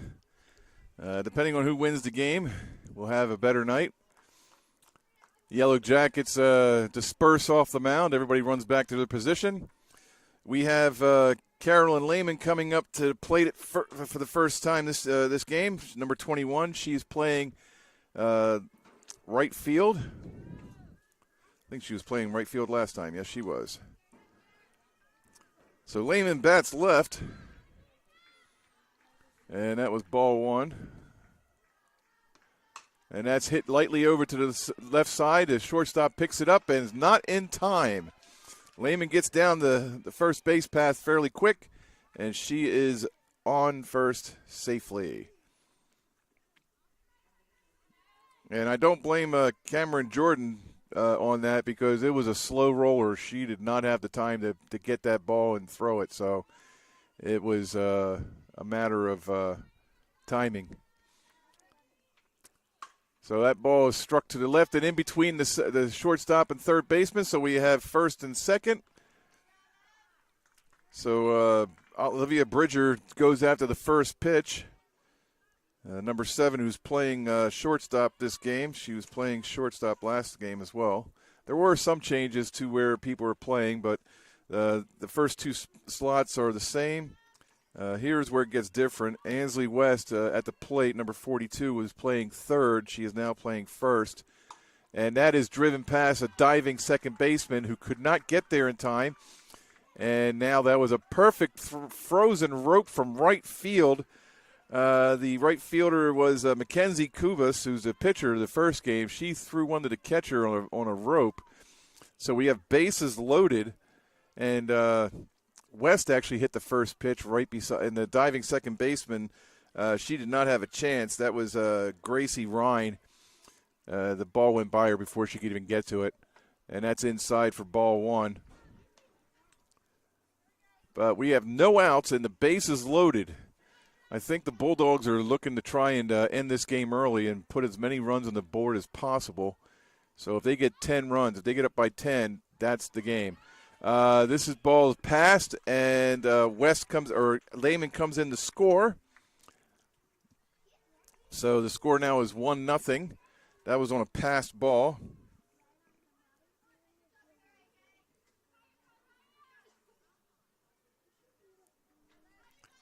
So now we have second and third, nobody out, 2 balls, no strikes, and that's a strike right there. So 2-1 with no outs.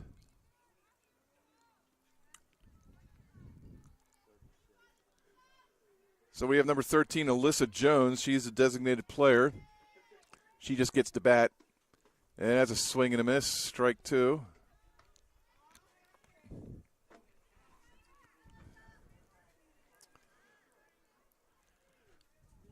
So 2-2 the count right now. Up, timed by the umpire. There's a ball on the field and the wrong kind. Looks like a kickball. Looks like one of the kids got it in.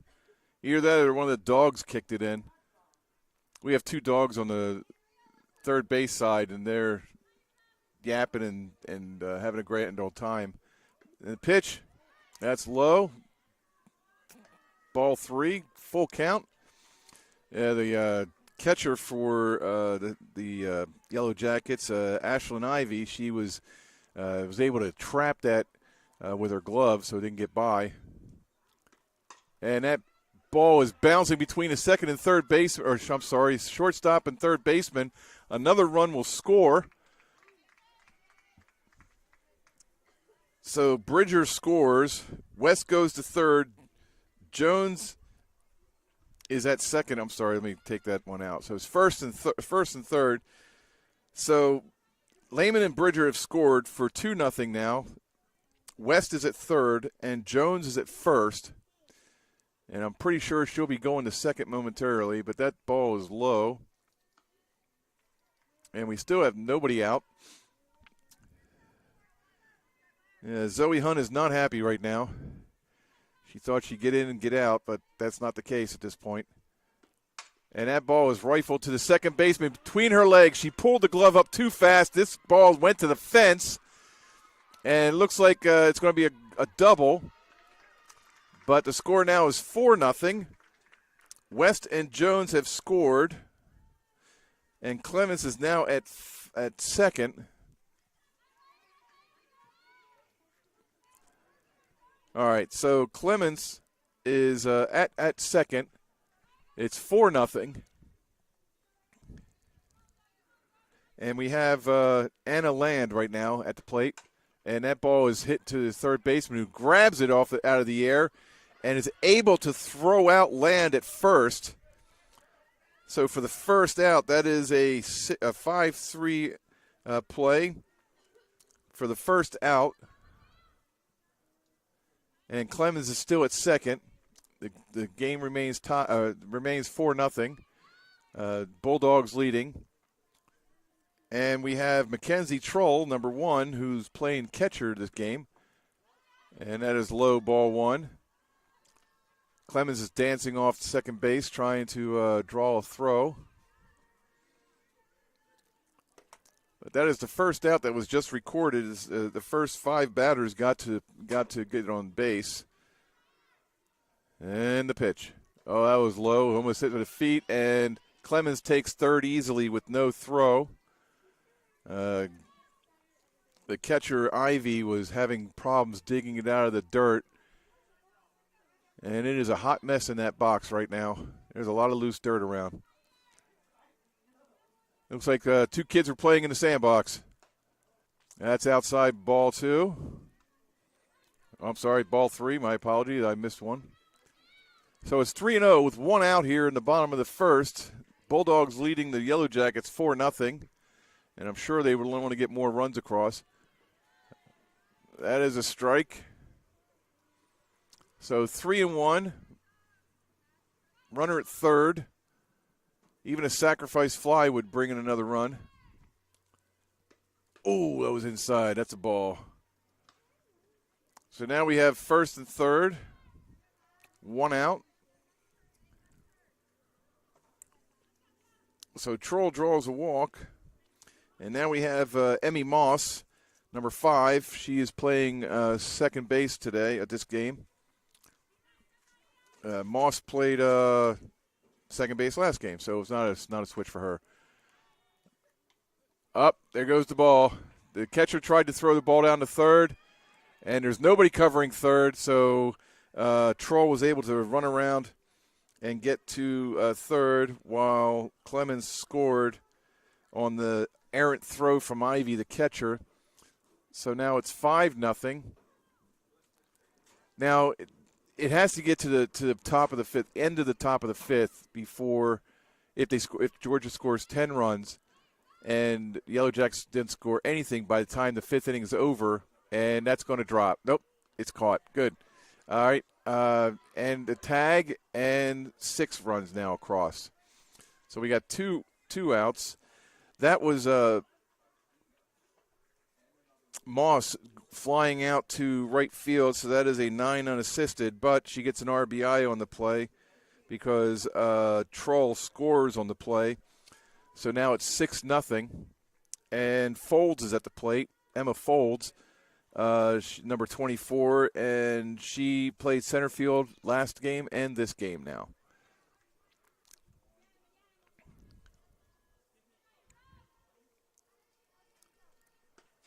And that is low and outside for a ball. I did not catch what the first pitch was, so it's either a ball or a strike. So it could be 1-1 or 2-0. So who knows? I'm supposed to know. I'm doing this game. But I'm the only one doing it because I'm taking care of a job with 3 people. I'm broadcasting, I'm keeping score, and I'm keeping the book straight, keeping the computer straight, so the broadcast. So it's 3-0 right now. There we go. Finally got the fingers up from the umpire. I love it when the umpire gives me the finger, so there you go. And the pitch. That's a strike. 3-1. They got 2 outs, nobody on. The Bulldogs unloaded on the Yellow Jackets in the first inning. It's now 6-0. Folds at the plate. And she draws the walk. So Folds is on first.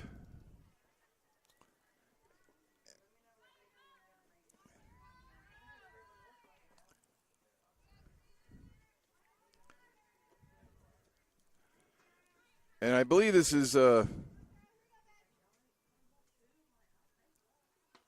that's 21. So that's Carolyn Lehman, who hits it back to the pitcher, who then throws over to the first, and she grounds out. So that is a 1-3 put out. And we will go to the second inning with the Bulldogs up 6-0. So that was not a healthy inning for the Yellow Jackets. And the Bulldogs are very happy, but I'm sure they're not going to lay back on their laurels because if they can get up by 10, and here comes Metallica, enter Sandman. The broadcast booth is trying to lull the visiting team, Yellow Jackets, to sleep. And with the way the score is right now, I don't think it's going to be too hard to do. But we'll be back after this.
We're back, and the first pitch is a ball. So we got Savannah Sherman, number 4, at the plate. She is playing first base this game. And our pitcher, Claire Clemens, delivered a ball. And there's the second one, and that is going to get right into the center fielder's glove for an out. And that was Emma Folds, who caught that line drive from Sherman. So that is an 8 unassisted for all those keeping score at home. But, yeah, the ball was struck on a rope and went right into her glove. She hardly had to move. So now we have Haley Atkinson at the plate. We have one out. She pops it up. It's fouled. And it almost hit the doggy. That's not good. Don't want the dog getting hit. By the ball, that is. All right, so we got 0-1 to count with one out. Nobody on. And that's a ball from the umpire.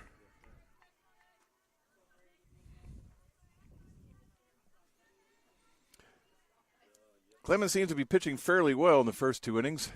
I mean, everything's around the strike zone. She hasn't, got anything outside the box where it was like, holy mackerel, what happened to that one? Well, that's a base hit right over Clemens' head into the outfield and thrown in from center fielder Emma Folds. So Atkinson is on first with a single. That brings up Madison Rainwater, number 29, and she is the third baseman this game. I don't think she played third base last time, so let's see. Yes, she did. She did play third base last time. So Madison Rainwater is at the plate with one on, one out, and the pitch. That's a strike.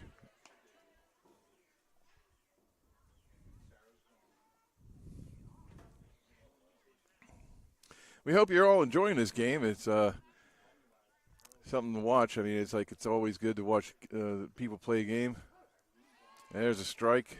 That's 0-2. But it's a brilliant day. I mean, you really shouldn't be watching anything. You should be outside playing. But if you're not able to do that, yeah, tune into JockJive Sports and watch a number of games that we're going to be broadcasting. Excuse me there. That ball was fouled off and hit the pole and bounced. It hit the pole on the first base side and bounced so hard it hit the dugout for the home team on the third base side. So right now the count is 1-2.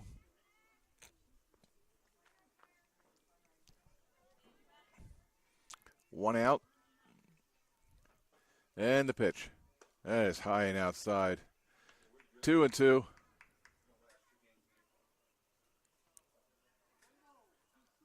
Oh, nope, 1-2. Sorry about that. 1 ball, 2 strikes. And the pitch. That's popped up on the right side, and that will be out of play. That brings the count to still 1-2. The count still is 1-2. There you go.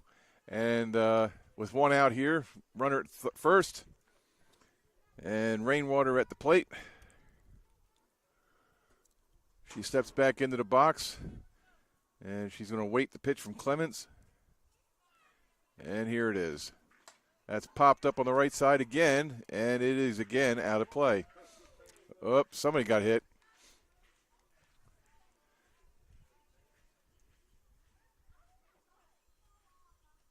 Now, the cars are far enough away from here to where we really don't have to worry about this too much, where the balls are going to hit the cars. But if you're not paying attention as a spectator, you could get popped. And we're going out again. So the count remains 1-2. And Rainwater is going through softballs like a dog through biscuits.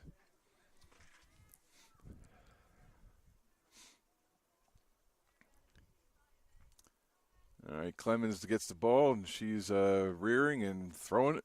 And that is driven down the third base side. It is foul. It couldn't have been foul by much.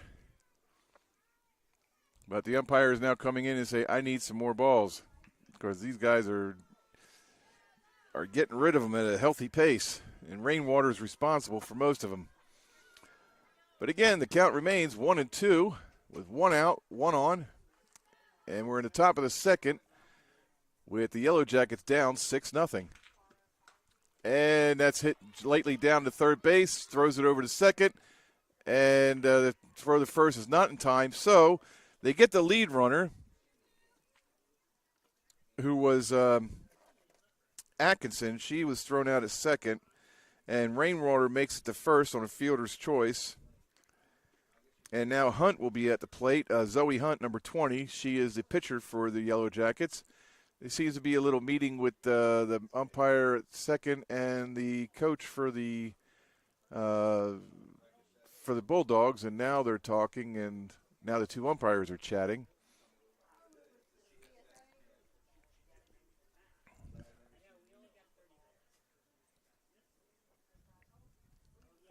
But we definitely have 2 outs. And up. Why is the runner out at? Looks like we had runner interference. Maybe, I'm not sure. How'd that occur? So the umpire is giving some sort of description to the coach of the Yellow Jackets. Hunt is not moving. Oh no, Rainwater is not moving. She's at first. But the rest of the team has come off the field, and Rainwater is still going, why am I out? And now the 2 umpires are conversing with, I imagine is the coach for the Yellow Jackets. And she's not happy, but that looks like it's it. Yep, that is official. That's the 3rd out. So as we go to the that was actually supposed to be the top of the second there. I had it marked as the bottom of the second, so bottom of the first. But now we're going to the bottom of the first. Now they got that caught up. So because of interference, Rainwater is out. So we're going to mark that as runner's interference, RI, and then we're going to call that inning. And then Hunt, Kubas, and Ivy will lead off the top of the 3rd when it's their turn. And right now we're going to have Bridger, West, and Jones come to the plate for the Bulldogs.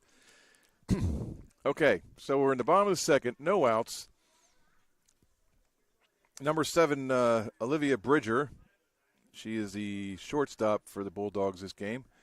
And she's coming to the plate as soon as the umpire says clear. We got doggies barking. Looks like a terrier of some form, or like a big terrier, not like one of those little rat terriers. But it seems to be a Bulldog fan because of the kerchief around his neck. I think he wants to go chase the ball, to be honest. Okay, so we got Hunt throwing, Zoe Hunt. No, I'm sorry, that's not number 20. Yeah, Zoe Hunt. She's pitching. That was ball one to Bridger. And the pitch. That was way outside. That one got away from her. I know she didn't mean to throw it there. Third baseman comes in and kind of tries to calm her down. That's Madison Rainwater, number 24. So she was involved in the player interference in the last inning.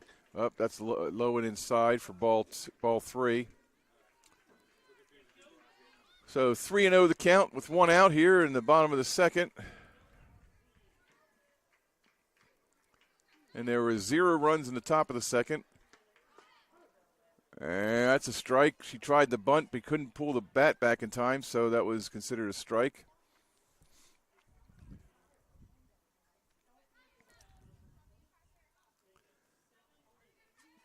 Zoe delivers the pitch, and that is pounced right at the third baseman, who throws it over to first for an easy out. So that is one out.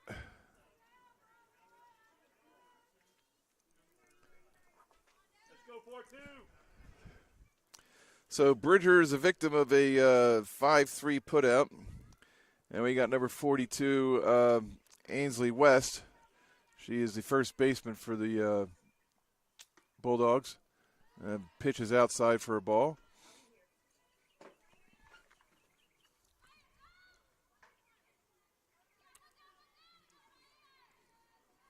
Got some chatter in the outfield trying to pick up Zoe. And that's low and inside. 2-0 is the count.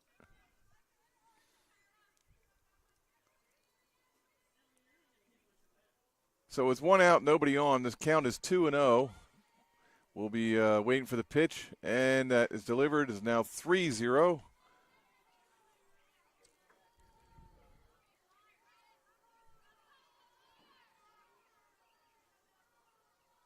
Sounds like there's a mad hornet nest around here somewhere. That's a strike, 3-1.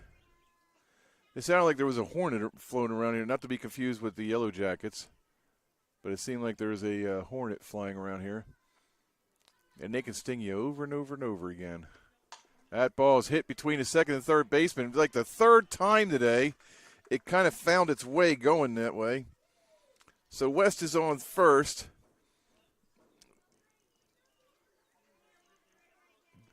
But, yeah, that's like the third time in this game that I saw a ball go between the shortstop and the third baseman. It's like they're placing it there. And mind you, that's not easy. They have a bigger gap in between second and shortstop. That'd be easier to hit. But the outfielders are playing fairly evenly distributed, so it's not like they're shifting or anything. But that first pitch was a ball, so... And that is Alyssa Jones. She's a designated player, number 13. And that ball 2. 2-0 with one out. Oh, sorry, my fault. 1-1. Now I'm messing her up. There you go. All right, now it's 2-1. 2 balls, 1 strike. I'm messing up the scorekeeper here. That's my name. I'm going to mess everybody up today. And the pitch. And it appears to be ball 3. But yeah, I just it's hard for the scorekeeper to see what the umpire is doing, and she's kind of relying on me to give her the correct count. And that's a ball 4. So now we got 2 on, 1 out. And it looks like the Bulldogs are going to want to score some more. So we got 2 walks, first and second, with the pitcher, Claire Clemens, coming to the bat. Bottom of the second. Yes, it is. And now the catcher, number 30, Ashlyn Ivy is coming out to talk to the pitcher, Zoe Hunt. They're having a little conversation, and I know she's right around. I mean, for the most of the time, I would say 80% of her pitches are near the strike zone, in or near the strike zone. There's been very few of them that have been like, holy mackerel, that's like way out. So, and now it's 0-0 count to Clemens.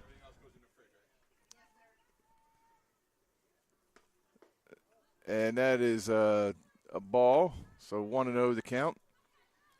With 2 on, first and second, 1-0 the count.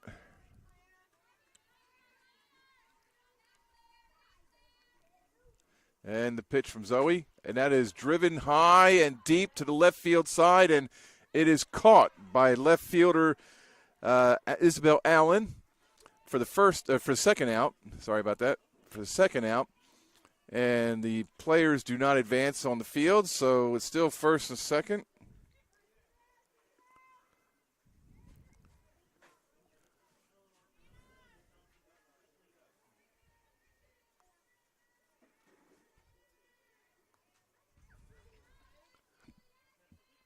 And the pitch, that's bounced foul ball.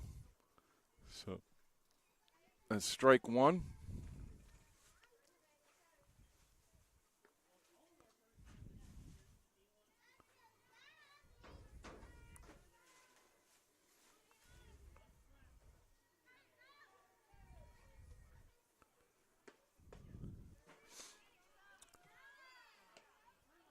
And let's see, that looked like a ball, but I'm not going to say anything until I see the umpire's fingers. It looked like a ball, so it's 1-1. 1-1's the count. That's what the scoreboard's saying, so I'll believe her. She goes, hey. All right, it's 2-1 now. That was low. 2-1 the count with 2 outs and 2 on. So if you're playing the lottery, play those twos. That's high, ball 3. So I got a full count, 2 outs, 2 on, and Zoe's not happy. Zoe, that was high. I mean, I won't say anything different. That pitch was high. The ball rose on her. And here we go. As driven down in between the shortstop and third baseman again. So now we have bases loaded. So bases loaded. And we got West at third, Jones at second, Clemens at first, and now we have Anna Land, number 2, coming to the plate. I'm sorry, that's number 1. I missed one. Land's at first, Clemens at second. No, Clemens made out, that's right. She popped out to left field, so that was my fault. So that's 7 unassisted. So we got West at third, Jones at second, Land at first, Trolls at the plate. Mackenzie Troll, she's the catcher for the game. And that ball is smoked. Smoked in between it. That is over the fence. That's a home run. That is a home run. Troll smacks a home run and brings in West, Jones, and Land for the grand slam. So now it is 10-0.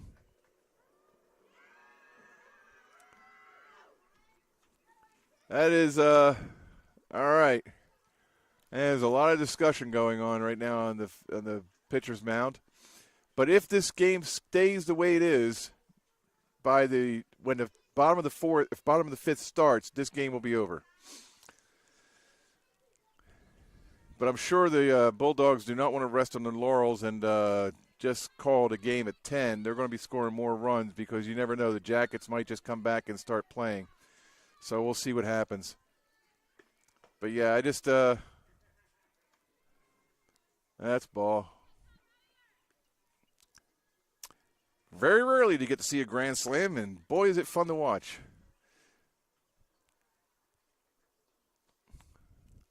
But that ball was stroked hard. It was like, out in between the center fielder and left fielders over the double door gate. Got to be at least 250, maybe 260 feet from the plate. So that's a heck of a game, or a heck of a hit. I got 2-0 to count, and the pitch. That's a low for ball. It's 3-0 to count with 2 outs here in the bottom of the second.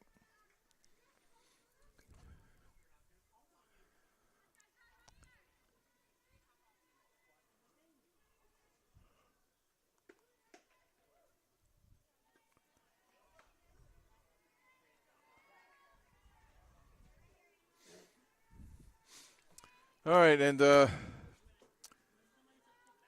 Moss goes to first on the walk.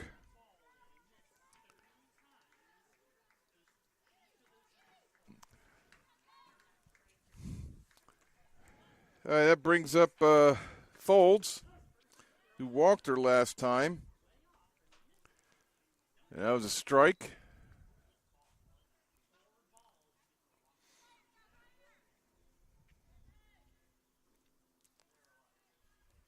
And the pitch. That's strike 2. 0-2 to count to Moss. Runner at first, that's Folds. I'm sorry, Folds is at the plate, so it's 0-2 to Folds. Moss is at first. And the pitch from Zoe. That's low and outside, ball 1.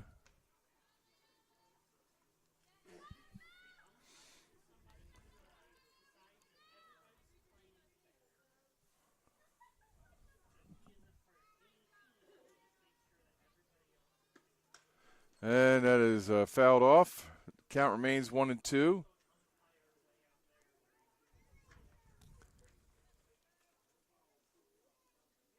One and two to Folds, who's batting left.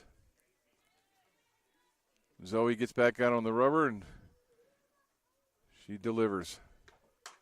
And that goes past the third baseman, who was tucked in a little bit. She was inside. She was thinking about trying to get the ball quick, but it didn't happen. It went right by her. So that's another hit for the Bulldogs. So with 2 outs and 2 on, Moss is at second, Folds is at first, and that brings Lehman to the plate, and that gets beat up the middle. So now we have bases loaded. Oh, nope. They decided to try and move on. Now everybody's moving. All right, so Moss scores, Folds at third, Lehman's at first.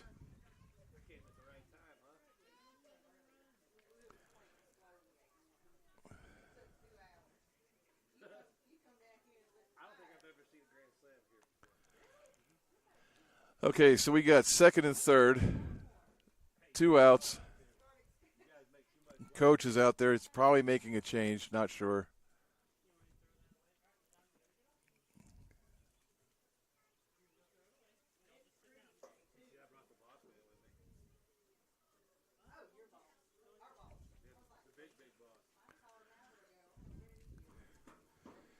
All right, the coach goes back to the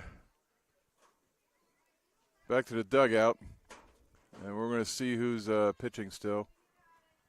Nope, 20 stays in, so Zoe Hunt still stays as the pitcher. We got 2 outs. The score is 11-0. 6 runs in the first, 5 runs in the second. And the pitch, which is hit foul to the right off the first base side. So the count is 0-1.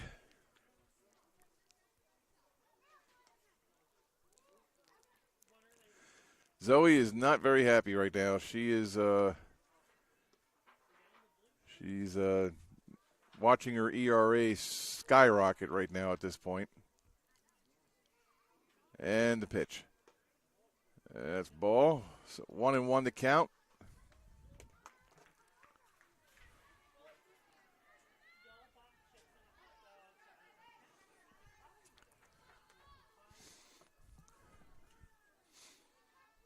And the pitch.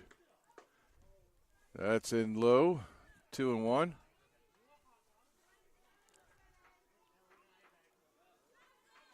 The Yellow Jackets are far from out of this game. I mean, anything could happen.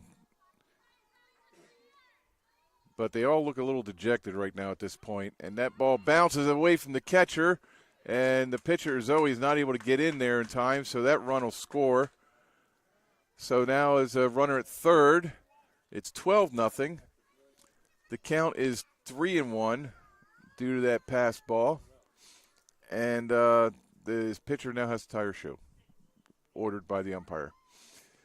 So, but the 12-0 at this point.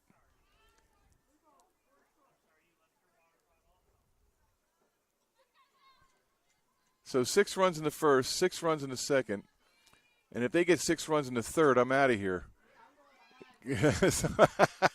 Oh, that ball was thrown over. So now Olivia Bridger's heading to third on the overthrow. She is safe at third.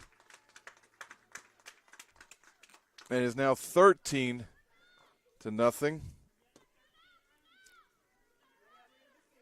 Because Lehman came around and scored. The toss from third baseman, Isabel Allen, went way over the head of first baseman, Savannah Sherman. So Bridger is at third. West is at the plate. And the first pitch is a ball. And we still have 2 outs, and it's now 13-0. And that ball is stroked out to the center field over the center fielder's head. It is now 14-0, and West is going diving into second base. So West is at second. Bridger came home. Jones is at the plate now. Alyssa Jones, number 13, the designated player. And this is getting away from the Yellow Jackets are basically being victimized by the Bulldogs at this point.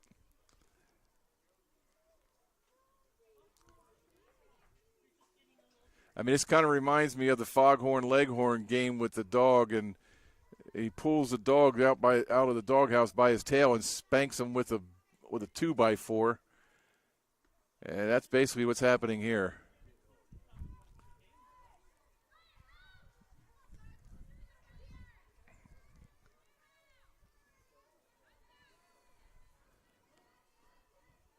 And the pitch is fouled away for a strike. So 2 outs here.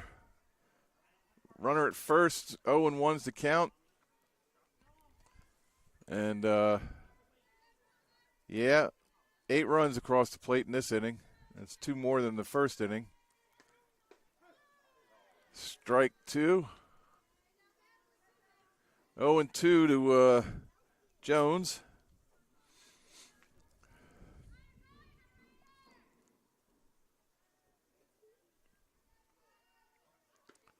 Sorry, that's not Jones. That's number 22. Who's 22? Oh, Boutel. Boutel was batting there. That was the flex player. That's what they did. Okay. So Boutel was the flex player at that point, but she popped out. So that ends the inning. And we're going to go to the top of the third with the Bulldogs chewing on the Yellow Jackets 14-0 at this point. And we'll be back right after this.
I don't know who the singer is, but he wishes he knew me when I was young. I don't know. That's a long time ago, and I think he wasn't even alive at that point. So there you go. All right, we got Hunt, Kubas, and Ivy up at the bat, the top of the third here for the Yellow Jackets. They have a long, big hole to get out of, and as she leads it off, Joey Hunt just got a hit up the center, went right past the pitcher, and the pitcher now is still Claire Clemens on the mound.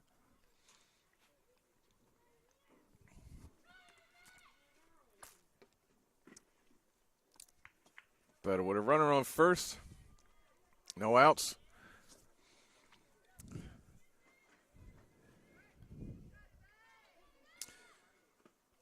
So Mackenzie Kubas is at the plate, and that was a ball.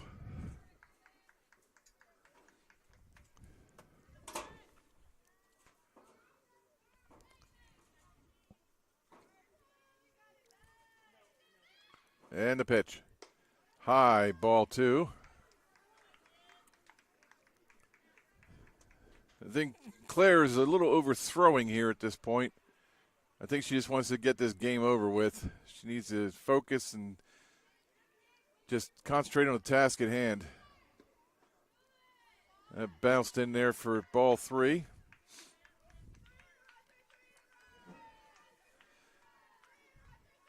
I mean, the Bulldogs can give up 4 runs between now and when the bottom of the 5th starts, and they still would win the game.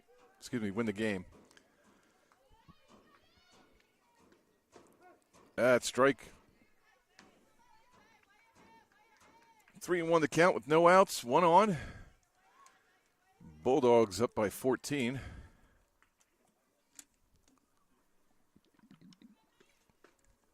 Swing and a miss from Kubas. Strike 2, full count.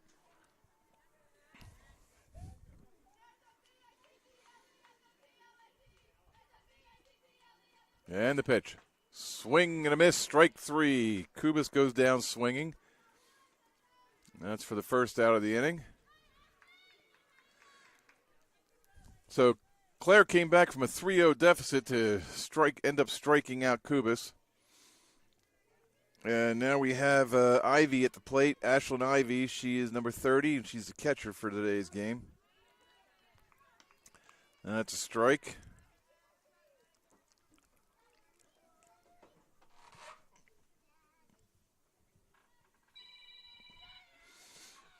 That's not my phone. Strike 2, 0-2 to count.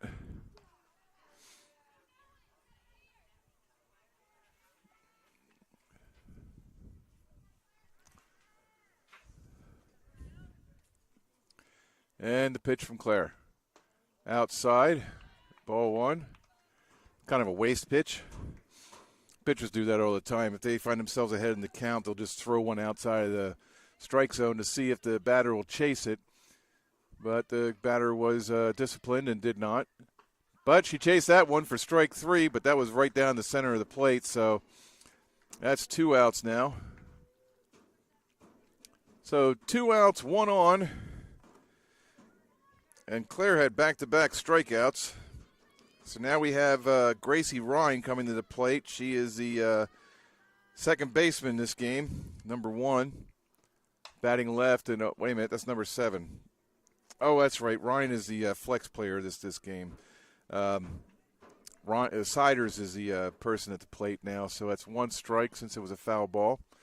My apologies for that. I keep forgetting about this flex player rule. They can play the field, but they don't bat unless they take the place of another fielder in their batting order place. And the pitch, that almost got her. Yep, it did get her. It just caught her elbow. So Siders is at first. Hunt is at second. She was hit by pitch. HBP if you're keeping score at home. But we have 2 outs, 2 on. And Jordan at the plate. Not Michael. That is Cameron Jordan, number 14. So 0-1 is the count. Jordan steps back into the box. And the pitch is outside for ball one. So 1-1 is the count, just like the umpire says right now. He's telling everybody they're number one with him. And here comes the pitch. Swing and a drive to left center field, and it's caught by the left fielder. That is Sophia Boutel, the granddaughter of one of the fans I was talking to earlier. So she got the out and knocks the Hornets back on their butts to kind of quell off that little advancement they were trying to do. So, yeah, it's still 14-0 here. But Sophia Boutel, she was very happy to get that, and probably not as happy as her grandfather. So you like to see he's waving his hand there. There you go. All right, we'll be back after this.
And we got some people taking care of business here right now. Grand Funk Railroad being played over the speakers.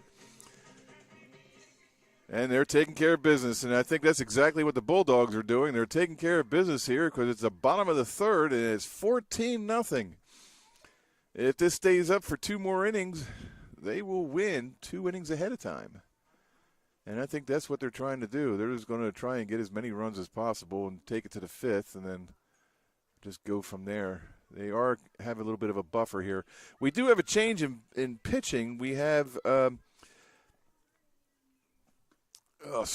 26, Mackenzie Kubas. She was the pitcher for the first game, but she's now subbing in for Zoe Hunt, who is not the pitcher now. And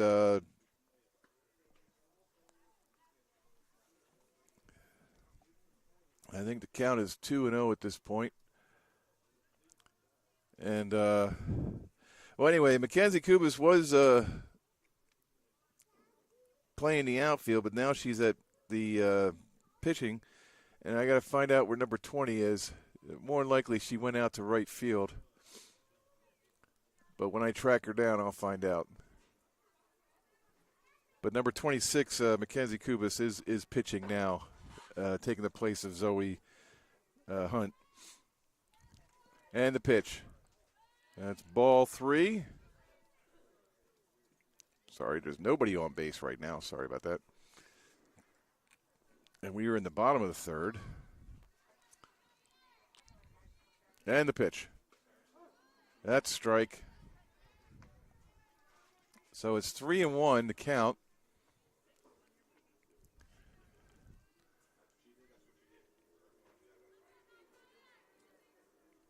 And Clemens ducks away from that pitch, so she runs down to first on 4 balls. So Clemens takes a walk. And that'll bring up Anna Land, who is the third baseman in this game, is number 2. And she turns away from that pitch delivered from Kubus. It's 1-0, or 1-0 is the count. 1 on, no outs here in the bottom of the third. And the pitch, swing and a miss. There's a foul tip, but still caught by the catcher. And the catcher is Ashlyn Ivy. 1-1 to count right now. And that's outside, ball 2.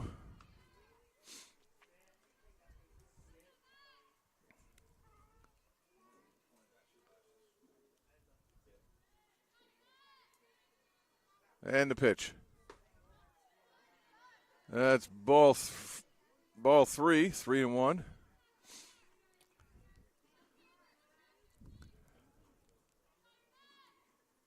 It's a bit of a stretcher here today, 14-0. And it's popped up on the first base side. The second baseman is ranging over to grab it. And the second baseman is Mackenzie. No, she was Gracie Ryan. Sorry about that. Gracie Ryan was the second baseman who took that ball in play. So now it is 1 out, 1 on. And that's ball. And that is number 1, Mackenzie Troll at the plate. She has scored both times in this game.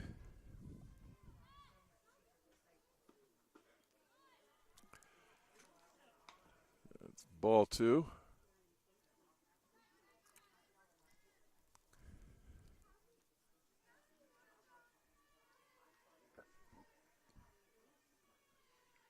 And the pitch. Oh, that's driven right to the shortstop for the second out. And Clemens able to dive back in time. So we got 2 outs. Still 1 on. And that was a 6 unassisted with Troll flying out to the shortstop. Wasn't really a fly. It was more like a direct hit. And the pitch to Moss. Emmy Moss, number 5. She is the second baseman for the Bulldogs in this game. So that was ball 1. And the pitch. That's inside, 2-0. 2-0 the count. Moss steps out, swings the bat a little bit, kind of grabs her composure, wants to get herself situated. She steps back in. The count is 2-0. And 3-0.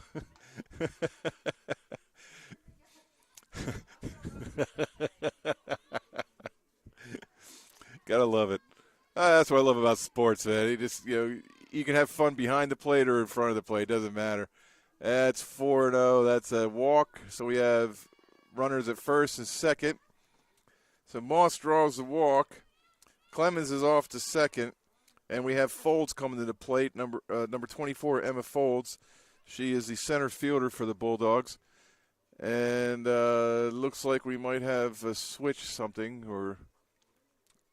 Well, the coach for the Bulldogs is talking to the umpire, and now he got his book out. So I'm going to see. But Clemens is at second base. Moss is at first. We got maybe Folds is not coming to the plate. I think we have a number 15, but I don't see a 15 on my chart here.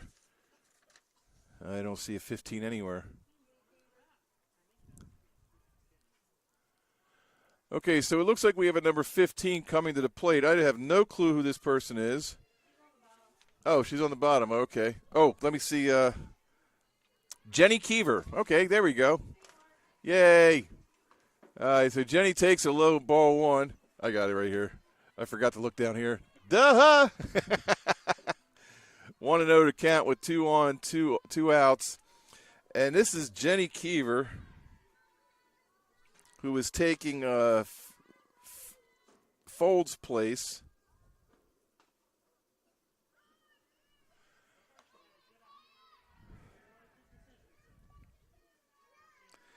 And I imagine she's taking the center field position, so we'll see how it goes. But they might switch positions. I don't know.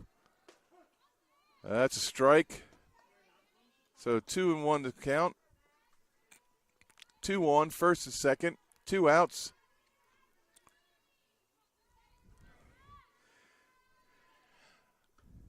That's fouled back. Count is 2-2. Now, if the Yellow Jackets can get out of this inning without giving up a run, it'll be the first inning that they haven't given up a run this game. And considering they gave up 6 the first inning and 8 the second inning, if they hopefully throw up a donut, they'll be happy. And that ball is popped up way to the side. That is out of play. It's over the fence. So the count remains 2-2 with 2 outs here and 2 on. And the score is not 2-anything. It's 14-0. It's a donut. 14 to donut. And you can't have 14 donuts because it's not even a baker's dozen. And that's high, ball 3. So it's a full count, 2 outs. The runners will be going. So with a full count and 2 outs, here we go. And that is skied high. The third baseman is looking for it, and she catches it for the final out.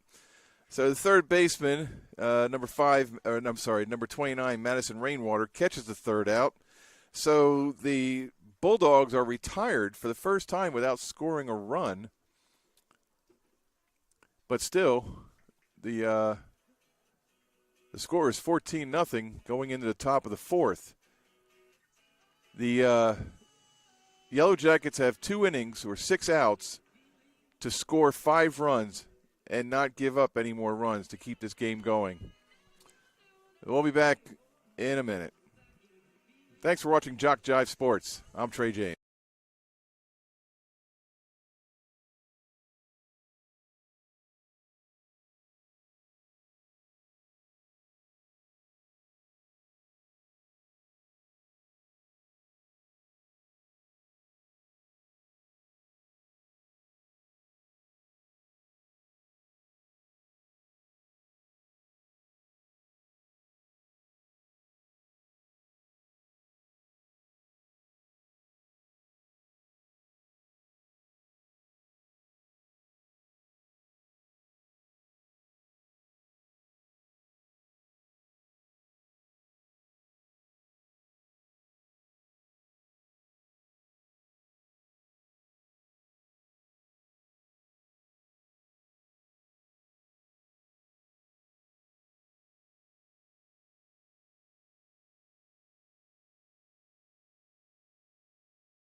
All righty, we're back here at Georgia Military College where the Bulldogs are beating up on the Yellow Jackets 14-0.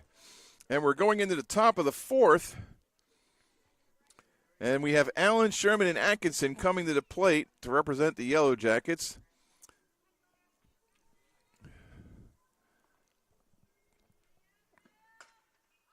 So Isabel Allen pops up and hits the top of the home team's dugout. Wants to give them a bell ringer. Sure scared the heck out of the doggy. So the count is 0-1 right now. Allen batting left and steps into the box and wastes the pitch. That is low and outside. And let's see, we have Clemens still pitching, so she is happily throwing the balls in there. So it's 1-1 the count.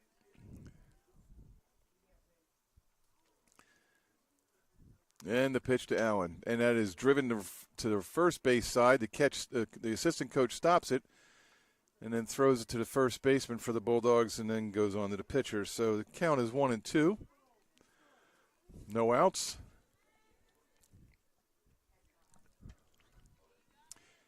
Well, if you hadn't seen the first game, it was 9-1, and that was called after 6 innings because of the 8-run rule. If a team is up by 8 or more runs after the 6th inning, the game is called. And we're on the verge of having a mercy rule on this game, and we'll have it finished after the top of the 5th because if the team, or in this case the home team, is up by 10 or more runs after the top of the 5th, then the game is over. They don't even have to come to the plate. So, but that ball is fouled off, so that is the count is 2-2 now. Yep. But with 2-2 and no outs and nobody on, Allen is still looking to try and get a hit this game. And that's popped up and over my head. and just hits the grass knoll behind me. And one of the little kids is now running to get the ball. And it looks like the center fielder and the right fielder are switching positions. So let's see who that was all about. So Carolyn Lehman goes to center, and Emma Folds goes to right. They just switched places for whatever reason. And the count's still 2-2 with no outs. And Allen's still at the plate. And she kind of throws the bat at the ball and is hit to third base and is picked up and thrown over to West at first for the out. And third base is Anna Land. She did a fine job picking up that ball and throwing it over to West at first. So good job there. So we have one out. And now that was, if you're keeping score at home, that's a 5-3 put out. So Sherman is a called strike there. So Savannah Sherman, number 4, playing first base today. Her first pitch was a strike. And here comes the pitch from Clement. And that is hit to the third base side. Gets past a diving, Land. It goes into left field, and she is safe at first.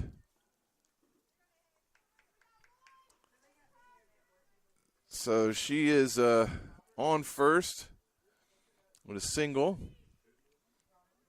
And Atkinson comes to the plate. Haley Atkinson, number 23. She's playing center field for the Yellow Jackets this game.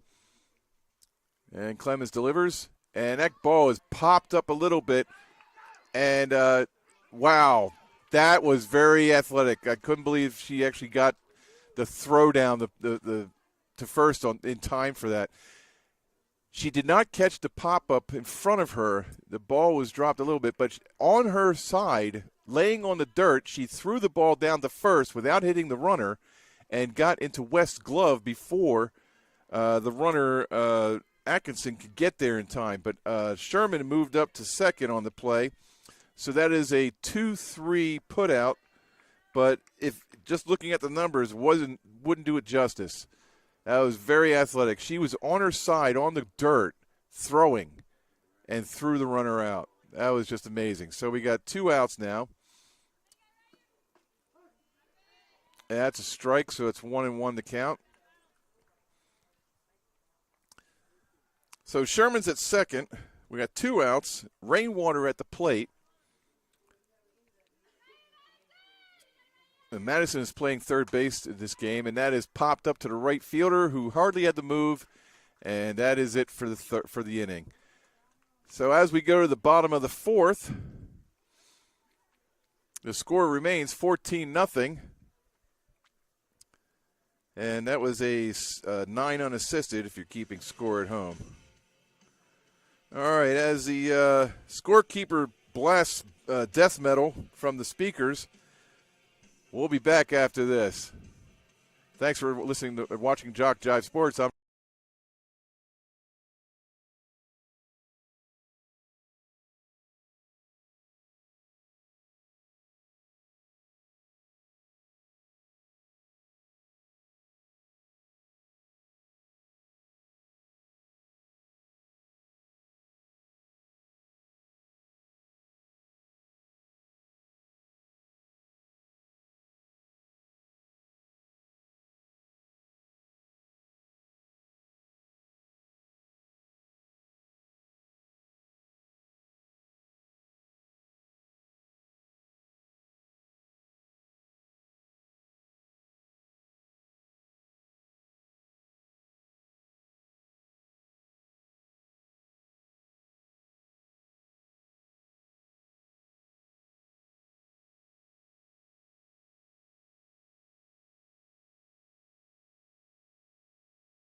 All right, we're back in the bottom of the 4th.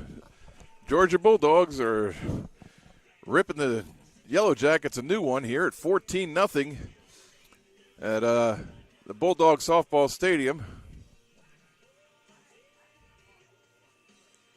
All right, Kubas is still pitching, number 26. And we have Let's see, who we got here? Number 9. All right, Macy Hand.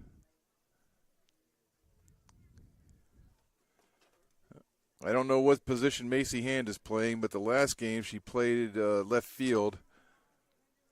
But she is being inserted. I'm trying to.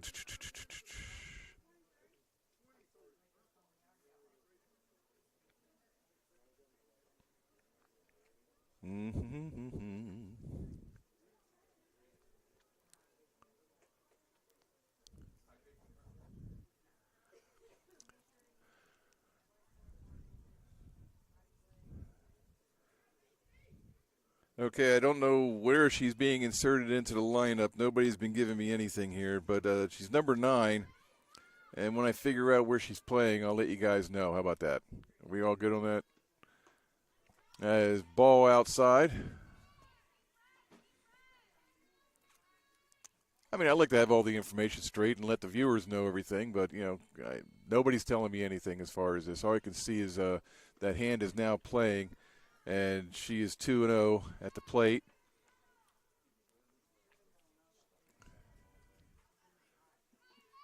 Well, this game could be over in 6 outs. If nobody scores a run between now and when the top of the 5th is over, this game will be over. We won't even have to go to the 6th or 7th inning. So far, the Bulldogs offense has scored 23 runs to the 1 run from the Yellow Jackets in the first game. They have yet to score in this game. That's 3-1 right now is the count.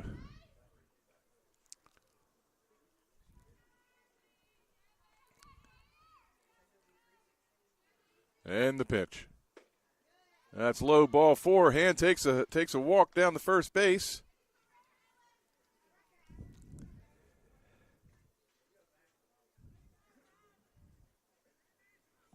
So Hand's on first.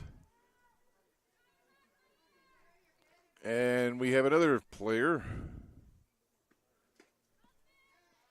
Number 23, Adeline Turner.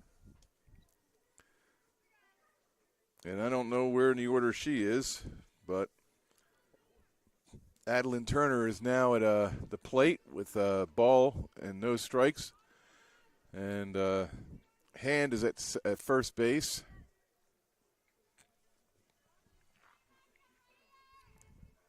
And the pitch. That's a strike, so 1-1, or 2-1, sorry, 2-1 to count.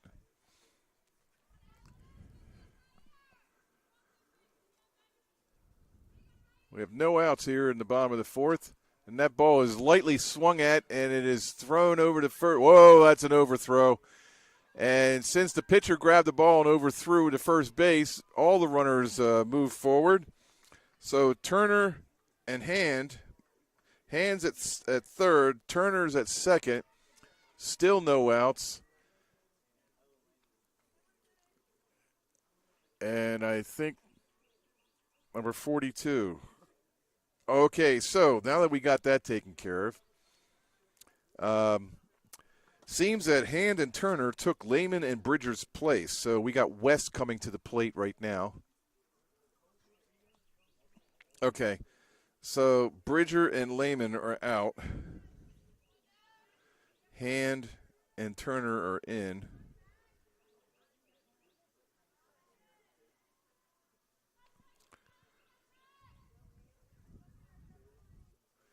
And I'm sure they're taking their places in right field and second base, and that ball is bounced for a ball. Let's get this all fixed here. I usually go to the book, go to the screen, and then look up, see what's going on. So, and West gets the ball as high, so it's 2-0. Yeah, Kubis is having issues with the strike zone again. I mean, she pitched a lot in the first game, so I imagine her arm's a little tired at this point. And the pitch, that's fouled back for strike 1. 2-1 the count now. The ball magically retrieved back to Kubis's glove from bouncing off the backstop. So 2-1 the count. Second and third, no outs, and that ball is low. 3-1.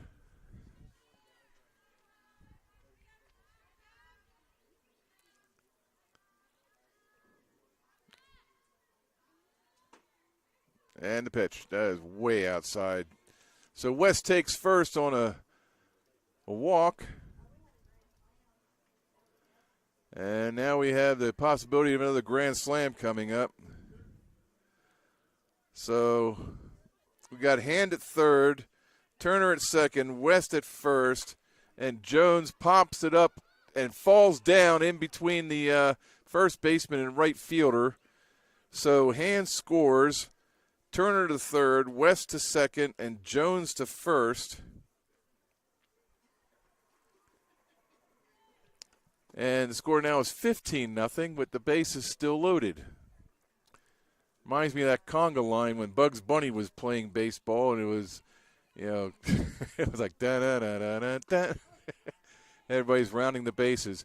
I did not mean to make light of the Yellow Jackets, just that, the base has been loaded several times in this game and in the other game. It just seems to be a repeating fact, and that ball is driven foul badly. Oh, and there's a little girl over there. Oh, nope, she's fine. Okay, good. There was two little girls playing over where the ball landed, so they were able to evacuate the area before the ball hit them. And that ball is now hit to his shortstop, who throws it to the second baseman, who falls. That's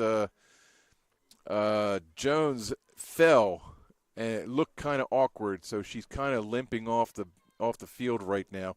But she is out when going to second. But a run does score. West is the third, and Clemens is at first now at this point for one out. So we're going to take that guy off. So now we have first and third, 2 outs. And Land is at the plate, and she looks like she was ready to bunt. But So West comes in on the ball that got away from the catcher, number 30, Ashlyn Ivy, and Clement takes off for third, and Land is still at the plate. So now it's 16-0. Oh, is it 16 or 17? 1, 2, oh, yep, 17. 17-0. And the pitch. Ooh! Oh, that's a catch. Not a good. Give her a break. Call time. That's the second time she had to catch a ball like that. But the first one was off to her right, and it went in the glove. This one hit her right in the gut. And she was able to hold on to the ball. I hope she's okay. That's going to definitely leave a mark.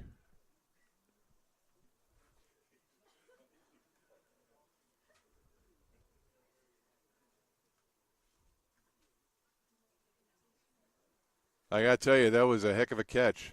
The ball just was on her before she even knew it. And that's the instance. I mean, it's like these balls do travel at a fairly fast pace. And the whole crowd's giving a round of applause for Kubas because she really took one.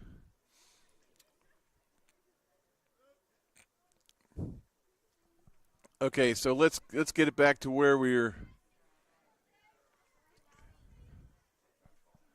So we got 2 outs. Land hit it to the pitcher, so that's 1 unassisted. So that's 2 outs. And so we got Clement at third. And now we have number 16, who is Robbie Van, is taking Troll's place. So Van is at the plate, and that's a ball. So Robbie Van is at the plate for the first time all day, and the Georgia Bulldogs are leading the Yellow Jackets 17-0, and that is two balls and no strikes. Clement at third, 2 outs in the bottom of the fourth. And the Bulldogs are trying to put on a heck of a lead, so this way when the Yellow Jackets come to the plate in the next inning, they'd have to score 8 runs at this point just to keep the game going. And that ball is fouled off to the right, And that evens up the count at 2-2 with 2 outs here in the bottom of the 4th. Clement's waiting on third. She wants to score again. Nobody likes to stay at third. They want to come in and score. That's a strike 3 call. That's the inning. So with that, we go to the top of the 5th with the Bulldogs trouncing the Yellow Jackets 17-0. And if the Yellow Jackets cannot score 8 runs in the top of the 5th, the game's over. We'll be back after this. Thanks for watching JockJive Sports here at the Georgia Military College. I'm Trey James, your announcer.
All right, we were getting jiggy with it with the Fresh Prince of Bel-Air.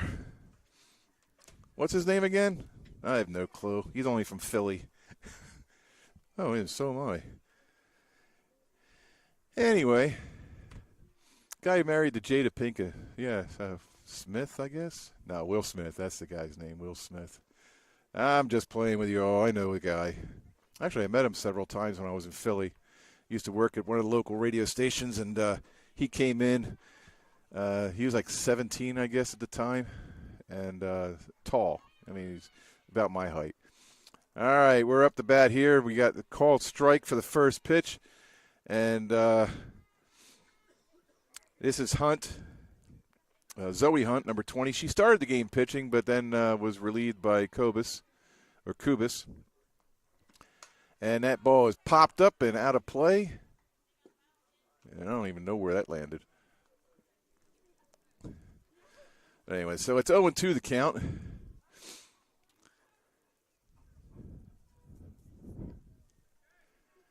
So 0-2, nobody on, nobody out here in the top of the 5th. And that ball is struck sharply to the shortstop, who picks it up and throws it over and is not in time. She goes pulled off the bag. West was pulled off the bag by the throw from Bridger. So that allowed Hunt to score to get to first safely. So we got Kubis now. Oh, wait a minute. I think the coach for Georgia is making a change. We'll see what's going on here.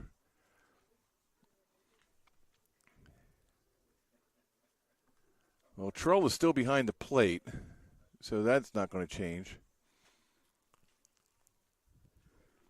And Clemens was pitching. Well, still pitching I don't see any other changes.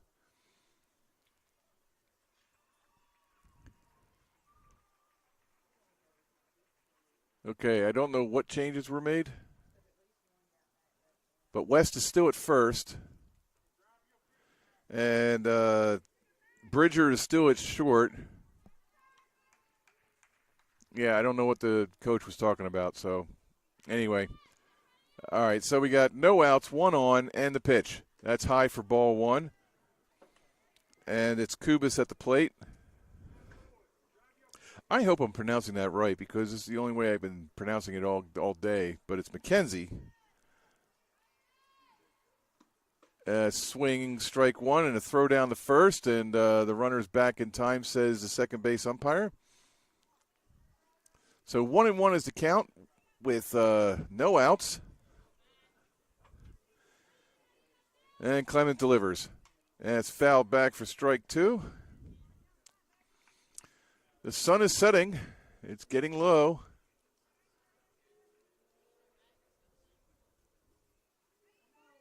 Oh, wait a minute. Yep, it is Clemens, number 4. Just wanted to make sure.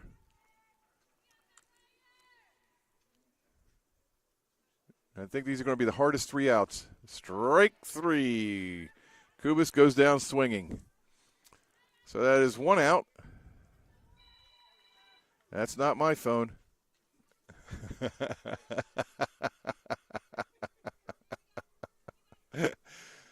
I'm supposed to have my phone off when I'm on the air. That's strike 1 right down the center. You got 1 out. So Kubis struck out. That leaves Hunt at first, and we got Ivy at the plate right now. Ashlyn Ivy, the catcher for the Yellow Jackets. Strike 2. It's like Clemens is starting to get a groove going here. I think she wants this game over as fast as the rest of the team does.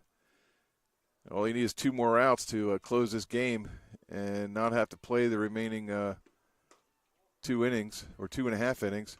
That ball was outside. That was basically a waste pitch. Pitchers throw those just to see if the batter will chase it, but Ivy was very committed to staying within her zone.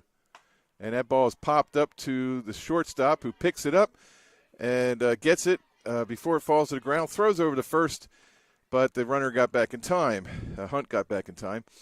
So we have 2 outs, 1 on, and that was a 6 unassisted. And now Siders, number 7, batting left, comes up to the plate and is driven to the right side out of bounds.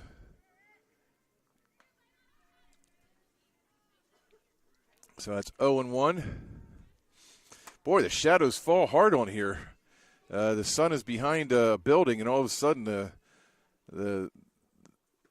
there's hardly any daylight here. It just got really dark. I mean, the ball could be easily seen still, but it's not as – the field isn't lit up like it was like 20 minutes ago when the sun was higher in the sky. But that's ball. So 2-1 to count to Siders. LaVissa. I wonder where that comes from. What her well, that's a ball struck to shortstop. It's thrown over to first in time to get Siders out, and that is the game.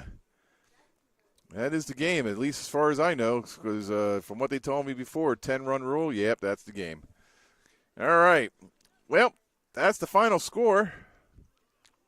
17-0. The Bulldogs put a spanking on the Yellow Jackets, and I'm sure they're a better team than that, but sometimes teams can just not have it. I mean, I've seen first-place teams get smoked by 20 runs in the major leagues, and it's like it's just a game. That's all it is. It's just the game. You can't do anything about it. Some days you have it, some days you don't, and today the Bulldogs had it. So they won the first game 9-1, won the second game 17-0. That's going to make their ERAs dip considerably. So I just want to thank you for joining us here at JockJive Sports. Hope you all enjoyed the game. My name's Trey James. And again, thank you for joining us here at Georgia Military College, where the Bulldogs ended up beating the Florence-Darlington Technical College 17-0 in the second game and 9-1 in the first game. So without further ado, we shall call it, and you can go do whatever you want to do. If you need to use the restroom, go for it. If you need to make dinner, go for it. I'm going to shut this off and pack up and get out of here. Well, God bless. Thank you, everybody, for watching, and you take care. Bye now.